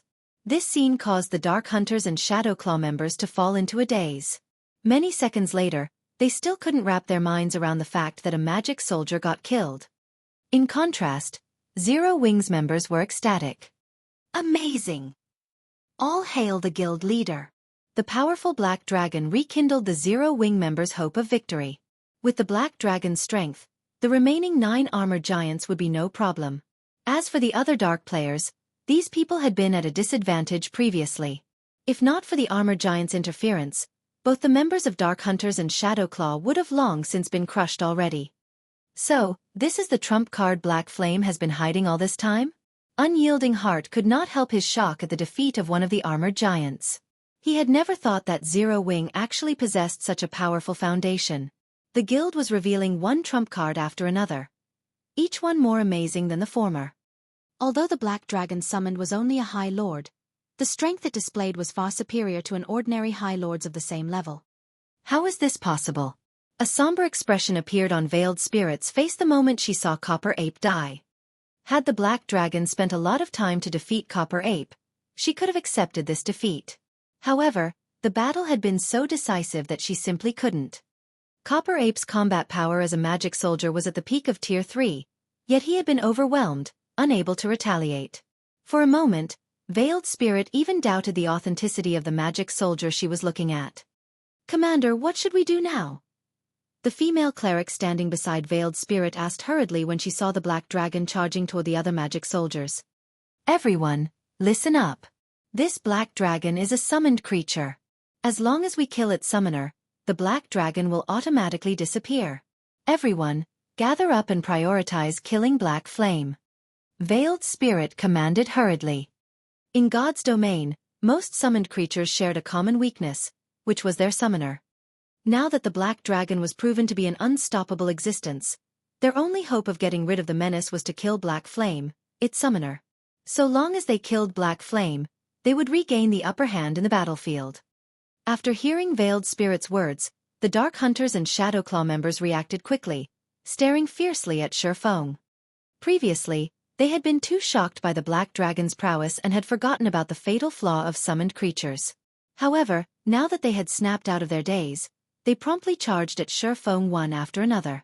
Meanwhile, 3 of the remaining 9 magic soldiers moved to surround the black dragon to prevent it from helping Xueqi. Kill him. He's alone. As long as he dies, victory will be ours. Suddenly, over 100 players swarmed toward Xueqi, killing intent radiating from their eyes. That's right. As long as we kill you, this black dragon will disappear. Iron Blade, the leader of the Iron Blade team as well as the battle-axe-wielding armor giant that was fighting Xueqi earlier, shouted as he glared at Xueqi, who stood less than 15 yards away. He raised his battle-axe into the air, then abruptly swung it down onto the ground before him. Die! Boom! In the next moment, 12 earthen spears jutted out from the ground around Xueqi and stabbed at the swordsman, each earthen spear carrying the full strength of the magic soldier. Meanwhile, Iron Blade raised his great axe and leaped into the air. He then slashed downward with his great axe as he descended toward Xueqi, his actions thoroughly sealing all of Xueqi's escape routes. However, Xueqi showed no intention of retreating. Instead, he activated Defensive Blade and swung his 2 swords to meet the approaching battle-axe in battle. Boom! After Xueqi nullified the earthen spears and expended his Defensive Blade's block count completely, his swords came into contact with Iron Blade's battle-axe. The swordsman's feet immediately sank deep into the ground. When everyone saw the outcome of the clash, however, they were thoroughly stupefied. Xueqi had received less than -2,000 damage from the clash. To any player on the battlefield right now, this amount of damage was practically negligible. After all, they all had several tens of thousands of HP. What's going on? Why is his strength so much more than before? Iron Blade stared at Xueqi in confusion. He could not understand why Xueqi had lost so little HP during their clash this time. Sure enough, it still isn't possible to match a magic soldier even with the attribute bonus provided by Heavenly Dragon's Breath. Xueqi could not help but reveal a bitter smile when he looked at his vibrating swords. When he summoned the Black Dragon, Dragon's domination had taken effect. For every dragon present within a 1,000-yard radius, Dragon's domination increased all of his basic attributes by 500 points each. By performing Strength Combination in this buffed state, he had managed to drastically reduce the damage he took from Iron Blade this time. However, when going up against a Tier 3 magic soldier, he could execute Strength Combination only for defensive purposes. Using the technique offensively was impossible. Strength Combination was a very sophisticated technique. Even the slightest mistake could lead to failure. Meanwhile, the Tier 3 magic soldier possessed a Tier 3 physique. What with Iron Blade being a flowing water realm expert, the Berserker could deal with an offensive strength combination very easily. Trying to use the technique in an attack would only do Xueqi more harm than good. Not to mention, his defense and HP were significantly lower than Iron Blade's. Facing off against Iron Blade in a direct clash would only bring on an earlier death. I want to see just how many times you can block my attacks. Iron Blade also understood Xueqi's present state. Right now, all he needed to do was one thing: maneuver his attacks through the swordsman's defenses. Strength Combination was an extremely complex technique. Trying to use it in a high-speed battle only made the technique even more difficult to execute. The moment Xueqi slipped up, he would die. I am indeed unable to block your attacks that many times. However, you can't possibly be thinking that this is a one-on-one duel, right? Xueqi said as he looked at Iron Blade's battle-axe approaching him once again. He used Divine Steps and switched positions with the farthest doppelganger, then retrieved a scroll from his bag and activated it. A moment later, a golden-haired beauty wearing long, silver robes and holding a crystalline staff appeared before Xueqi. Due to the presence of this woman, the density of the ambient mana increased slightly. Meanwhile, the woman herself gave off a pressure that instilled fear in those enveloped in it. This new arrival was none other than Anna, Shi Feng's personal guard. As personal guards also took up a slot when entering a team dungeon, Shi Feng couldn't summon Anna to his raid team of 200 players while raiding the Eclipse throne, which was a 200-man team dungeon. More importantly, if personal guards participated in a team dungeon raid, a successful clear would not count as a first clear. Hence, Shi Feng had not bothered bringing Anna and Kite out even though both of them would have been powerful helpers. However, now that he was out of the dungeon, such restrictions no longer applied. At this point, Anna was already a level 85, Tier 2 NPC. Aside from her basic attributes, the powerful pressure she exerted on the players present was due to level suppression. "Get rid of them," Shi Feng commanded, pointing at the magic soldier before him. "As you wish." Anna nodded and started chanting an incantation. Reacting to the situation, Iron Blade immediately swung his battle axe at Anna. In response, Anna lightly tapped the butt of her staff on the ground. A golden barrier spread out from her staff, pushing Iron Blade over 20 yards away. By the time Iron Blade shattered this barrier, Anna had already summoned a level 85 Golden Giant and 10 level 85 Rock Guardians. She then proceeded to buff their attributes. With just one punch, the level 85 Golden Giant sent the level 55 Magic Soldier stumbling backward by several steps. The disparity in strength resulting from the difference in levels was massive. The enemy players charging towards Shi Feng gasped involuntarily at this scene. Meanwhile, the 10 level 85 Rock Guardians stood guard around Shi Feng, their posture daunting the approaching Dark Hunters and Shadow Claw members, who halted their charge. Although the level suppression system had been tuned down over several system updates, it had not weakened to the point of negligibility. After the difference exceeded 15 levels, the effects of level suppression would become significant. Meanwhile, there was currently a gap of 30 levels between the Dark players and the Rock Guardians. "Do you think you all can come and go as you please?" Shi Feng sneered as he glanced at the members of the two Dark Adventurer teams that were previously charging at him. "All of you should just stay here forever." He then had the 10 Rock Guardians attack the backtracking players. Faced with a bunch of level 50+, Tier 1 Dragonoid players, the level 85 Rock Guardians were able to send a couple flying with every punch. Due to the level suppression, the players' defense had weakened considerably. Even Tier 1 Shield Warriors and Guardian Knights couldn't withstand the blows of the Rock Guardians and were sent flying with a punch. Meanwhile, after fighting for some time, the Black Dragon Shi Feng controlled finally killed one of the 3 magic soldiers, pinning it down. Now the Black Dragon thoroughly suppressed the 2 remaining magic soldiers, each of its normal attacks taking away over 20,000 HP from the magic soldiers and over 50,000 if it used a skill. At the moment, the magic soldiers and the other players belonging to the 2 Dark Adventurer teams were getting massacred. "Commander, we've lost nearly half of our members already. Are we still going to continue fighting?" The female cleric standing beside Veiled Spirit asked. From Black Shark's death until now, only a little over a minute had passed, yet they had already lost so many of their members. By the time reinforcements arrived, their entire adventurer team would be annihilated. After pondering for a brief moment, Veiled Spirit gritted her teeth before reluctantly shouting, "Retreat! Have everyone pull away from the battlefield as quickly as possible." The report they'd received regarding Zero Wing was outrageously inaccurate. Right now, she wanted nothing more than to charge into the Starlight Corporation's guild hall and choke the members of the corporation's intelligence unit to death. Zero Wing's current performance was completely different from what was reported, so much so that she suspected the report was actually about an entirely different guild.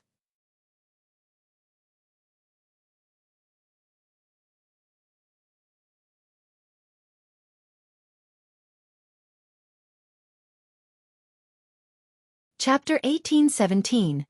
Eclipse Gate Shaken. Lucky Old Cat. The Golden Giant and Rock Guardian's sudden participation turned the situation around, giving the 3 guilds an overwhelming advantage. After hearing Veiled Spirit's command to retreat, both the Shadow Claw and Dark Hunters members scattered and fled the battlefield. However, Shi Feng had no intention of letting the 2 adventurer teams get away, and he ordered his team to give chase and kill as many enemy players as possible. If not for the fact that their team fully consisted of the 3 guilds' Tier 2 players, Zero Wing would have definitely suffered a severe loss from this ambush. The guilds had also gotten lucky that the 2 adventurer teams that had ambushed them weren't capable of using their trump cards to their full potential. If the Dark Hunters had also brought 200 Tier 2 players, and they all consumed the basic Dragon Potion, they would have been extremely difficult to deal with. If Zero Wings members fought Tier 2 Dragonoid players, in Shifeng's opinion, only Gentle Snow, Fire Dance, Cola, Violet Cloud, Zhao Yueru, and Aqua Rose would be guaranteed to win a one-on-one fight.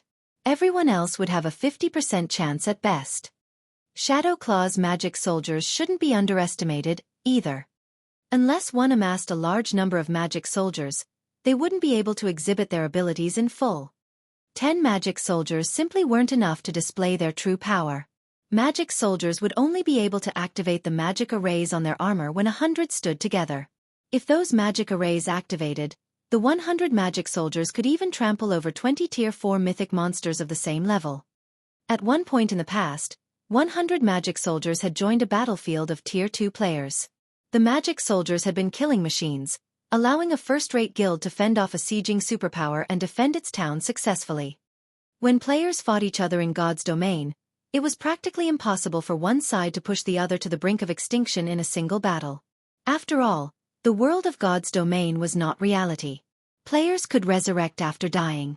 Hence, players generally had to undergo a long fight, whittling their opponent's strength down until their opponent could no longer resist.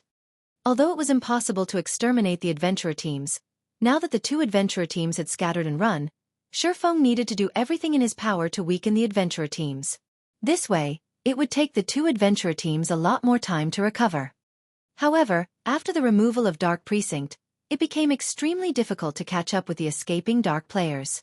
To make matters worse, the marshy forest's layout was extremely complex. As a result, the fleeing Dark players escaped the three guilds' pursuit very quickly. Only the guild's rangers and assassins could continue the chase. The other classes had to watch on, powerless, as their targets disappeared. In less than a minute, the two Dark Adventurer Team's members had thoroughly disappeared into the dense forest. Commander, the other Adventurer Team's commanders say that they'll arrive soon, and they're asking about the battle situation, the female cleric following Veiled Spirit reported. How should we respond to them? What's the situation? Veiled Spirit frowned, fury on her face as she continued. Tell them that they can fight all they want. Shadow Claw will take no part in this. The female cleric was speechless. However, she more or less understood her commander's mood. Shadow Claw had suffered severe losses in this battle. This was the first time their adventure team had suffered so drastically. Moreover, the information the Starline Corporation had given to them had been painfully inaccurate. It was only natural for Veiled Spirit to be furious. The female cleric immediately conveyed Veiled Spirit's reply, word for word, to the commanders of the various approaching adventurer teams. Commander, it seems Shadow Claw's commander is somewhat angry, saying that Shadow Claw is pulling out of this hunt, and that we can go ahead and continue the fight if we want. The Dark Hunters have also left the area. Should we continue forward? This is interesting. It seems both Shadow Claw and Dark Hunters have suffered quite a loss at the hands of Zero Wing. Since that is the case, let us return. When the other approaching adventurer teams received Veiled Spirit's reply, they all gave up on the thought of encircling Zero Wing. Both Shadow Claw and Dark Hunters were top-ranking adventurer teams in Dark Soul. If even these two adventurer teams had suffered a major loss after attacking Zero Wing, then their adventurer teams would definitely fail. Naturally, there was no longer a need to assault Zero Wing. Meanwhile, before the forest surrounding the Eclipse throne. Guild leader, they are simply too fast. They're like monkeys. We lost track of them as soon as they entered the forest, Blackie said, stomping his foot in frustration and anger when he could no longer see the two Dark Adventurer teams. This really is awful. I barely managed to kill 20 people. Hearing Blackie's words, Unyielding Soul and Dragon Phoenix Pavilion's members shot the Cursemancer scornful looks. Every one of their opponents had been an expert, not an ordinary player. They had been fortunate to kill 3 to 5 players in this battle. Defeating an expert and actually killing one were two different things. Normally, one would be hard-pressed to stop an expert's escape. Some experts even had life-saving tools to help them flee dangerous situations. If the two adventurer teams heard Blackie's words, they'd cough blood in anger. All right, the battle's over. Everyone, loot the battlefield quickly. It's best if we don't linger, Xueqi said through the team chat. He knew a little about the Dark Hunters and Shadow Claw, both of which belong to the Dark Alliance known as Dark Soul. The adventurer teams capable of joining Dark Soul were all top adventurer teams. During its peak, Dark Soul had included over 40 adventurer teams. The alliance had been stronger than any one of the 6 great dark guilds in God's domain in the past. Although Dark Soul had yet to reach its peak, it should have around 10 or so adventurer teams at the very least. Since 2 of Dark Soul's adventurer teams had appeared here, he could not rule out the possibility that the alliance's other adventurer teams would as well. His team was already exhausted. There were fewer than 140 players still alive. Trying to fight several more dark adventurer teams now would result in greater losses. Unyielding Heart and Phoenix Rain nodded in agreement. They then instructed their subordinates to clean up the battlefield swiftly and leave the area. Shortly after Shifeng's team left the area, several dozen players emerged the dense forest. However, these players were from the various dark adventurer teams. Rather, they were independent players that had come to the jungle to grind energy essence. Zero Wing is too amazing. That was the first time I've seen such an amazing battle. Indeed. Despite only having a 200-man team, Zero Wing repelled an army of over 2,000 experts. This result is simply absurd. Rumors really can't be believed. Zero Wing is way stronger than the rumors make it out to be. Some of my friends have been urging me to join a first-rate guild, but looking at it now, it seems that Zero Wing would be a better choice. Ha ha ha. I recorded the entire battle. Once I return, I'm going to boast the heck out of this at the bar. These independent players' eyes glowed with excitement as they looked at the direction Shifeng and the others disappeared to. While they did not know the identities of the 2 adventurer teams that attacked Zero Wing's team, they knew that those players had been experts based on their combat standards. Yet, despite these 2,000-plus experts revealing one trump card after another, Zero Wing's victory had been decisive. Naturally, the independent players had no intentions of keeping the battle a secret. Immediately, they posted the videos they had recorded on the official forums, allowing every player in the Eclipse Gate to view them. What's going on? 2 superpowers are fighting near the Eclipse throne? Wait, isn't that Zero Wing? Did some superpower try to ambush their team?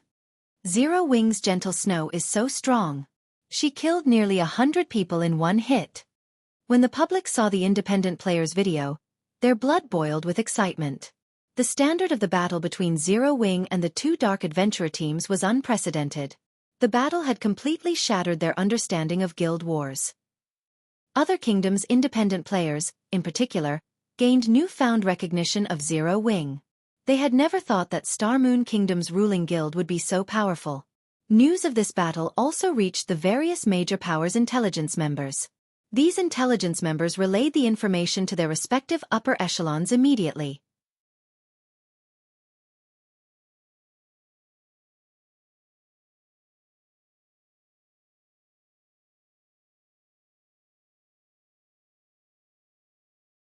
Chapter 1818. Comparable to a first-rate guild. Lucky Old Cat. Dark Knight Empire. Light Shadow Citadel. A lofty tower sat in the middle of the city, and hovering above this tower was a gigantic, dark purple crystal. The crystal created a magic barrier that enveloped the city, and the crystal could be seen clearly by the large number of players walking throughout the streets. There were also a large number of NPCs and dark creatures, such as demons, abyssal demonkin, vampires. The multiracial population in Light Shadow City far surpassed that of Kingdom's dark cities. Many neutral race NPCs hawked their wares along the city streets, a sight that was even rare in other empires' dark cities. Light Shadow City was no less prosperous than Dark Knight City, the Dark Knight Empire's capital. Moreover, Light Shadow City had a wider variety of races. Meanwhile, a luxurious, 5-story tall mansion stood in the city's lively central district. A large number of players came and went from the mansion, and all of them were either extravagantly dressed merchant players or level 54+ experts. When the players in line outside of the mansion saw these merchant and expert players, they couldn't help but feel a little envious. These players' levels and equipment are amazing. They're even better than the experts in first-rate guilds. That's only natural.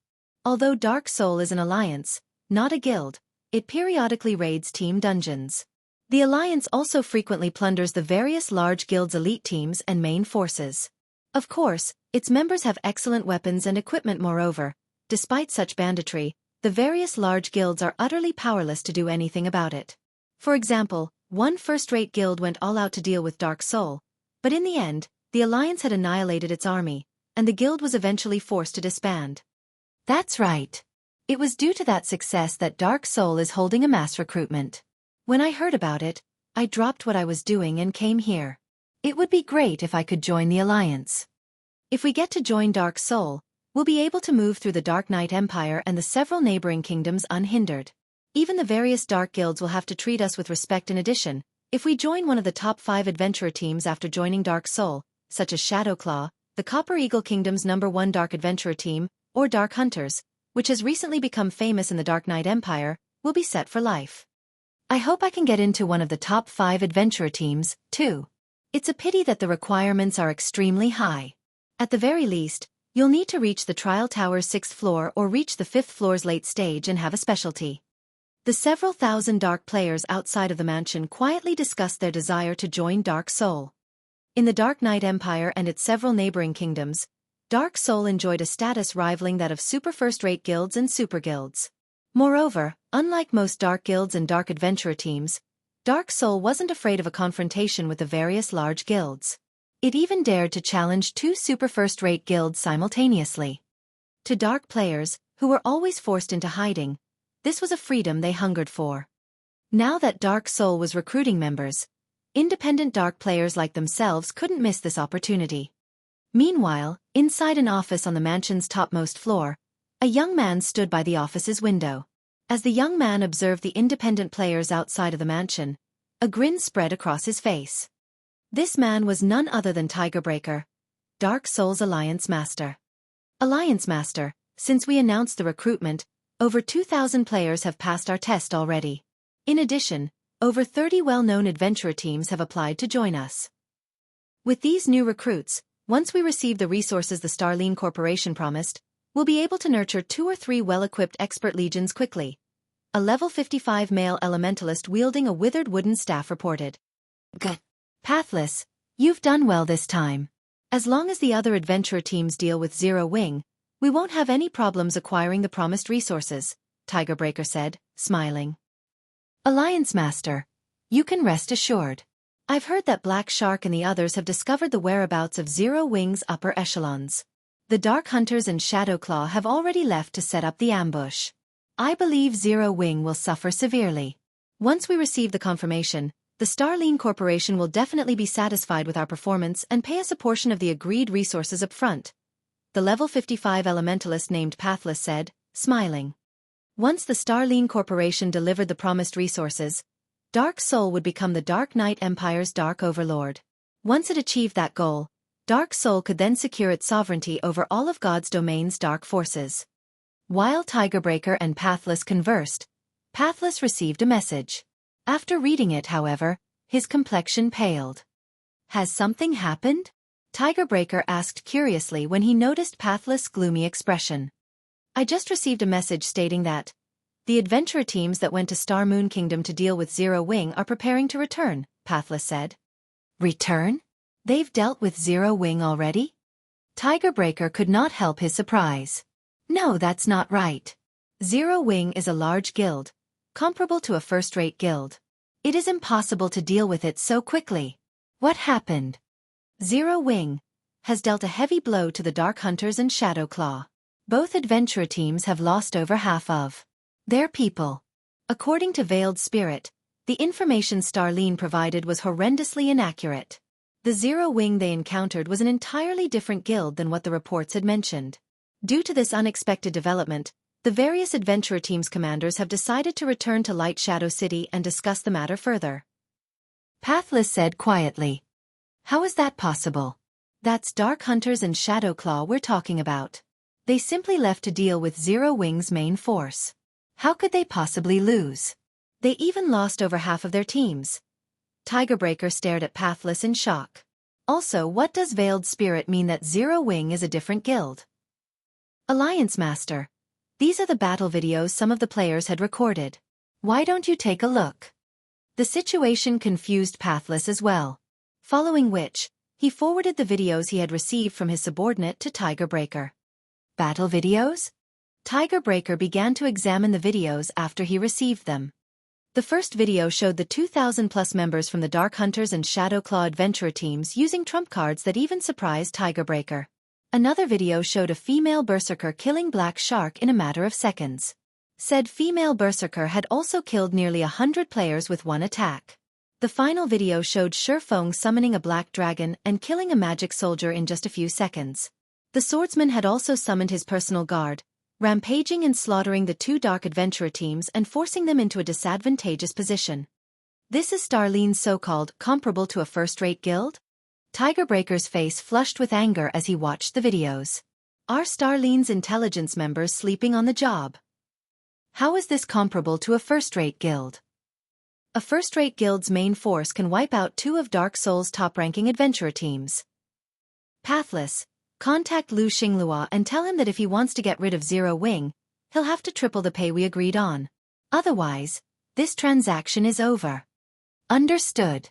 I'll contact him right away. Pathless was just as furious after watching the videos. He felt that the Starlene Corporation had toyed with Dark Soul.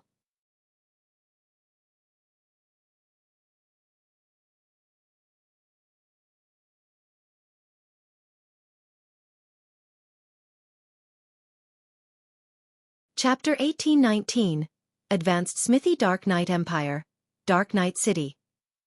Lucky Old Cat. The city's central district bustled with activity and traffic. Players also crowded the shops along the streets. Players from other cities and kingdoms constantly visited these shops to purchase items. The Dark Knight Empire's businesses were far more popular than those in the neighboring kingdoms. In those kingdoms' capitals, level 50 secret silver equipment was rare on the market, but in Dark Knight City, such equipment was common. Some shops even sold level 50 fine gold equipment only. The prices for those items were absurdly high, way above market value. Due to Dark Knight City's prosperity, many players from neighboring kingdoms brought their treasures here to sell. This made the city a hub for precious treasure. The various large guilds operating in the neighboring kingdoms had even stationed some players in Dark Knight City long-term to search for purchase opportunities. Kingdoms' capitals simply couldn't compare to the Dark Knight City's liveliness. Meanwhile, a towering guild hall loomed in the center of the city's central district. The guild residents occupied an area large enough to house a stadium that could accommodate tens of thousands of people. Not only would one need a high enough status to purchase such a large plot of land, but they'd also need a frightening number of coins. The land's base price was 50,000 gold, and it was one of the few spacious lands available in Dark Knight City's central district. This guild residence is so luxurious. The owner has even built a 5-story restaurant in it. This is ridiculous. I've heard it costs quite a lot to build a restaurant in a guild residence. Such a massive restaurant should cost at least 10,000 gold to build. 10,000 gold? Aren't you looking down on Starlink a little too much? The Starlene Corporation established the guild. Including the building's various accessories, Starlink has spent a total of 20,000 gold to build this restaurant. The guild also built training rooms with magic array enhancements. I've heard that the mana density inside these training rooms is much higher than that of the outside world. You'll be far more efficient when training in those rooms. It's a pity that only Starlink's members can enjoy this benefit. Then, why don't we just join Starlink? A newcomer like you? Join Starlink? Starlink is one of the top 3 guilds of the Dark Knight Empire. It's no weaker than super first-rate guilds like Crimson Emperor or Unyielding Soul. Although Starlink is mass recruiting right now, it is still out of reach for a newbie like you. While the players near Starlink's residence discussed the guild, a team of 100 players atop leopards turned onto the street. The 100-man team wore exquisite uniforms and radiated majestic auras. Many experts watched the team of players enter Starlink's residence in awe, dreaming of joining that team in the future. The 100-man team was Starlink's main force, and not long ago, the main force had defeated a level 50, 100-man team dungeon's 4th boss. Now, the team only needed to defeat the final boss to complete the 100-man team dungeon. This raid progression could already rival that of the Dark Knight Empire's 2 super first-rate guilds. Meanwhile, 3 people stood in the guild leader's office in Starlink's guild hall. These 3 watched the guild's main force, which had just returned from a dungeon raid, from a window. Guild leader, we have now caught up with Unyielding Soul's raid progress. Now it is only a matter of time before we surpass Unyielding Soul and Crimson Emperor, a level 55, Tier 2 male shield warrior carrying a silver cross shield across his back said, laughing as he turned to Lu Xinglua, who wore a set of black robes. Due to Starlink acquiring a share of the secret pavilion's magic crystal vein, the guild acquired a large number of magic crystals every day. This allowed the guild to sustain the magic arrays powering the guild's training rooms. With this, the guild's experts could continuously train and improve rapidly. Once the guild had accumulated enough Tier 2 players, it was only a matter of time before they obtained the first clear of the level 50, 100-man team dungeon they were raiding. Now that their guild didn't have to worry about magic crystals, they were able to nurture guild experts much faster. In 1 or 2 months, Starlink might even surpass Crimson Emperor and Unyielding Soul's expert count, becoming the Dark Knight Empire's #1 guild. Not bad. The struggle for the Thorn Fortress is about to start. For a while, divert all of the magic crystals we obtain to nurturing as many Tier 2 players as possible. I want to see how Crimson Emperor and Unyielding Soul intend to compete with Starlink when we obtain the management rights to Thorn Fortress, Lu Xinglua said, smiling. Understood. Guild leader, rest assured.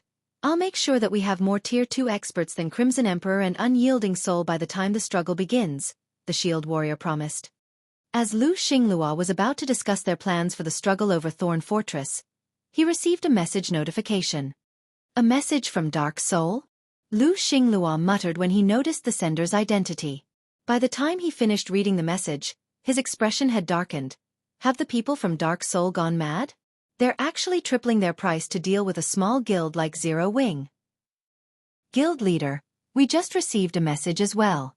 It seems that Dark Soul's members have ambushed Zero Wing's main force.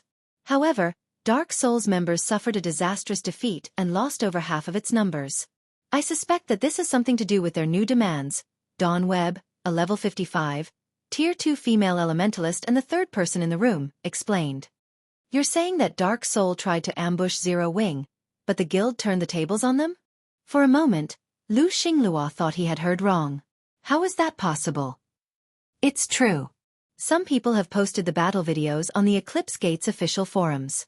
Almost everyone in the Eclipse Gate is talking about it, Dawn Webb said as she forwarded a few battle videos to Lu Xinglua. So that is the case. Lu Xinglua could not help his frown as he watched the recordings. No wonder why a measly bug dares to oppose me. Guild leader, are we still going to take care of Zero Wing? Dawn Webb asked. Of course, Lu Xinglua said determinedly. But before we do, we have to secure the Thorn Fortress. Send a reply to Dark Soul. Tell them that they can forget about tripling the price. I'm not going to triple their pay just because they got scratched. However, I am willing to tweak the conditions of our agreement. As long as they annihilate Zero Wing, I'll give them an additional 5% of Thorn Fortress's shares. Also, tell Tigerbreaker that Zero Wing doesn't have any backers. Since Zero Wing is so strong, it must have a massive secret. If he doesn't want that secret, he better not regret his choices once Starlink claims it. He was very familiar with the Dark Hunters and Shadow Claw's strength in Dark Soul. They were merely the 4th and 5th ranked adventurer teams in the Alliance. Dark Soul was only defeated due to misinformation, yet Tigerbreaker wanted to use this opportunity to hike up the price. Understood. Dawn Webb nodded before contacting Dark Soul's representative. While Lu Xinglua discussed Zero Wing, the various superpowers had discovered the battle in the Eclipse Gate. The outcome further increased Zero Wing's fame among the various superpowers. At the same time, the guild had attracted a lot of attention. For a guild of Zero Wing's caliber, it was simply absurd to have so many Tier 2 players. The guild was definitely hiding something major. For a time, the various superpowers re-evaluated their opinions of Zero Wing. Rather than an ant, Zero Wing had become a fat piece of meat. Relay my commands. Order our subordinates to investigate the secret to Zero Wing's success. After watching the battle between Zero Wing and Dark Soul, many superpowers' upper echelons issued the same command. Meanwhile, Xueqi had already rested and paid Silverwing Town a visit. Guild leader, I have brought the 50 advanced architects you asked for, Melancholic Smile said as she approached Xueqi, who surveyed an empty plot of land. The 50 advanced architects following Melancholic Smile could not help their growing nerves as they looked at Xueqi. They were confused about why their guild leader had gathered them all here. With so many advanced architects, one could construct an entire basic town. Good. I've gathered you all here today to build the construction on this design, Xueqi said. He then retrieved a stack of old parchment from his bag. This stack was none other than the advanced Smithy design.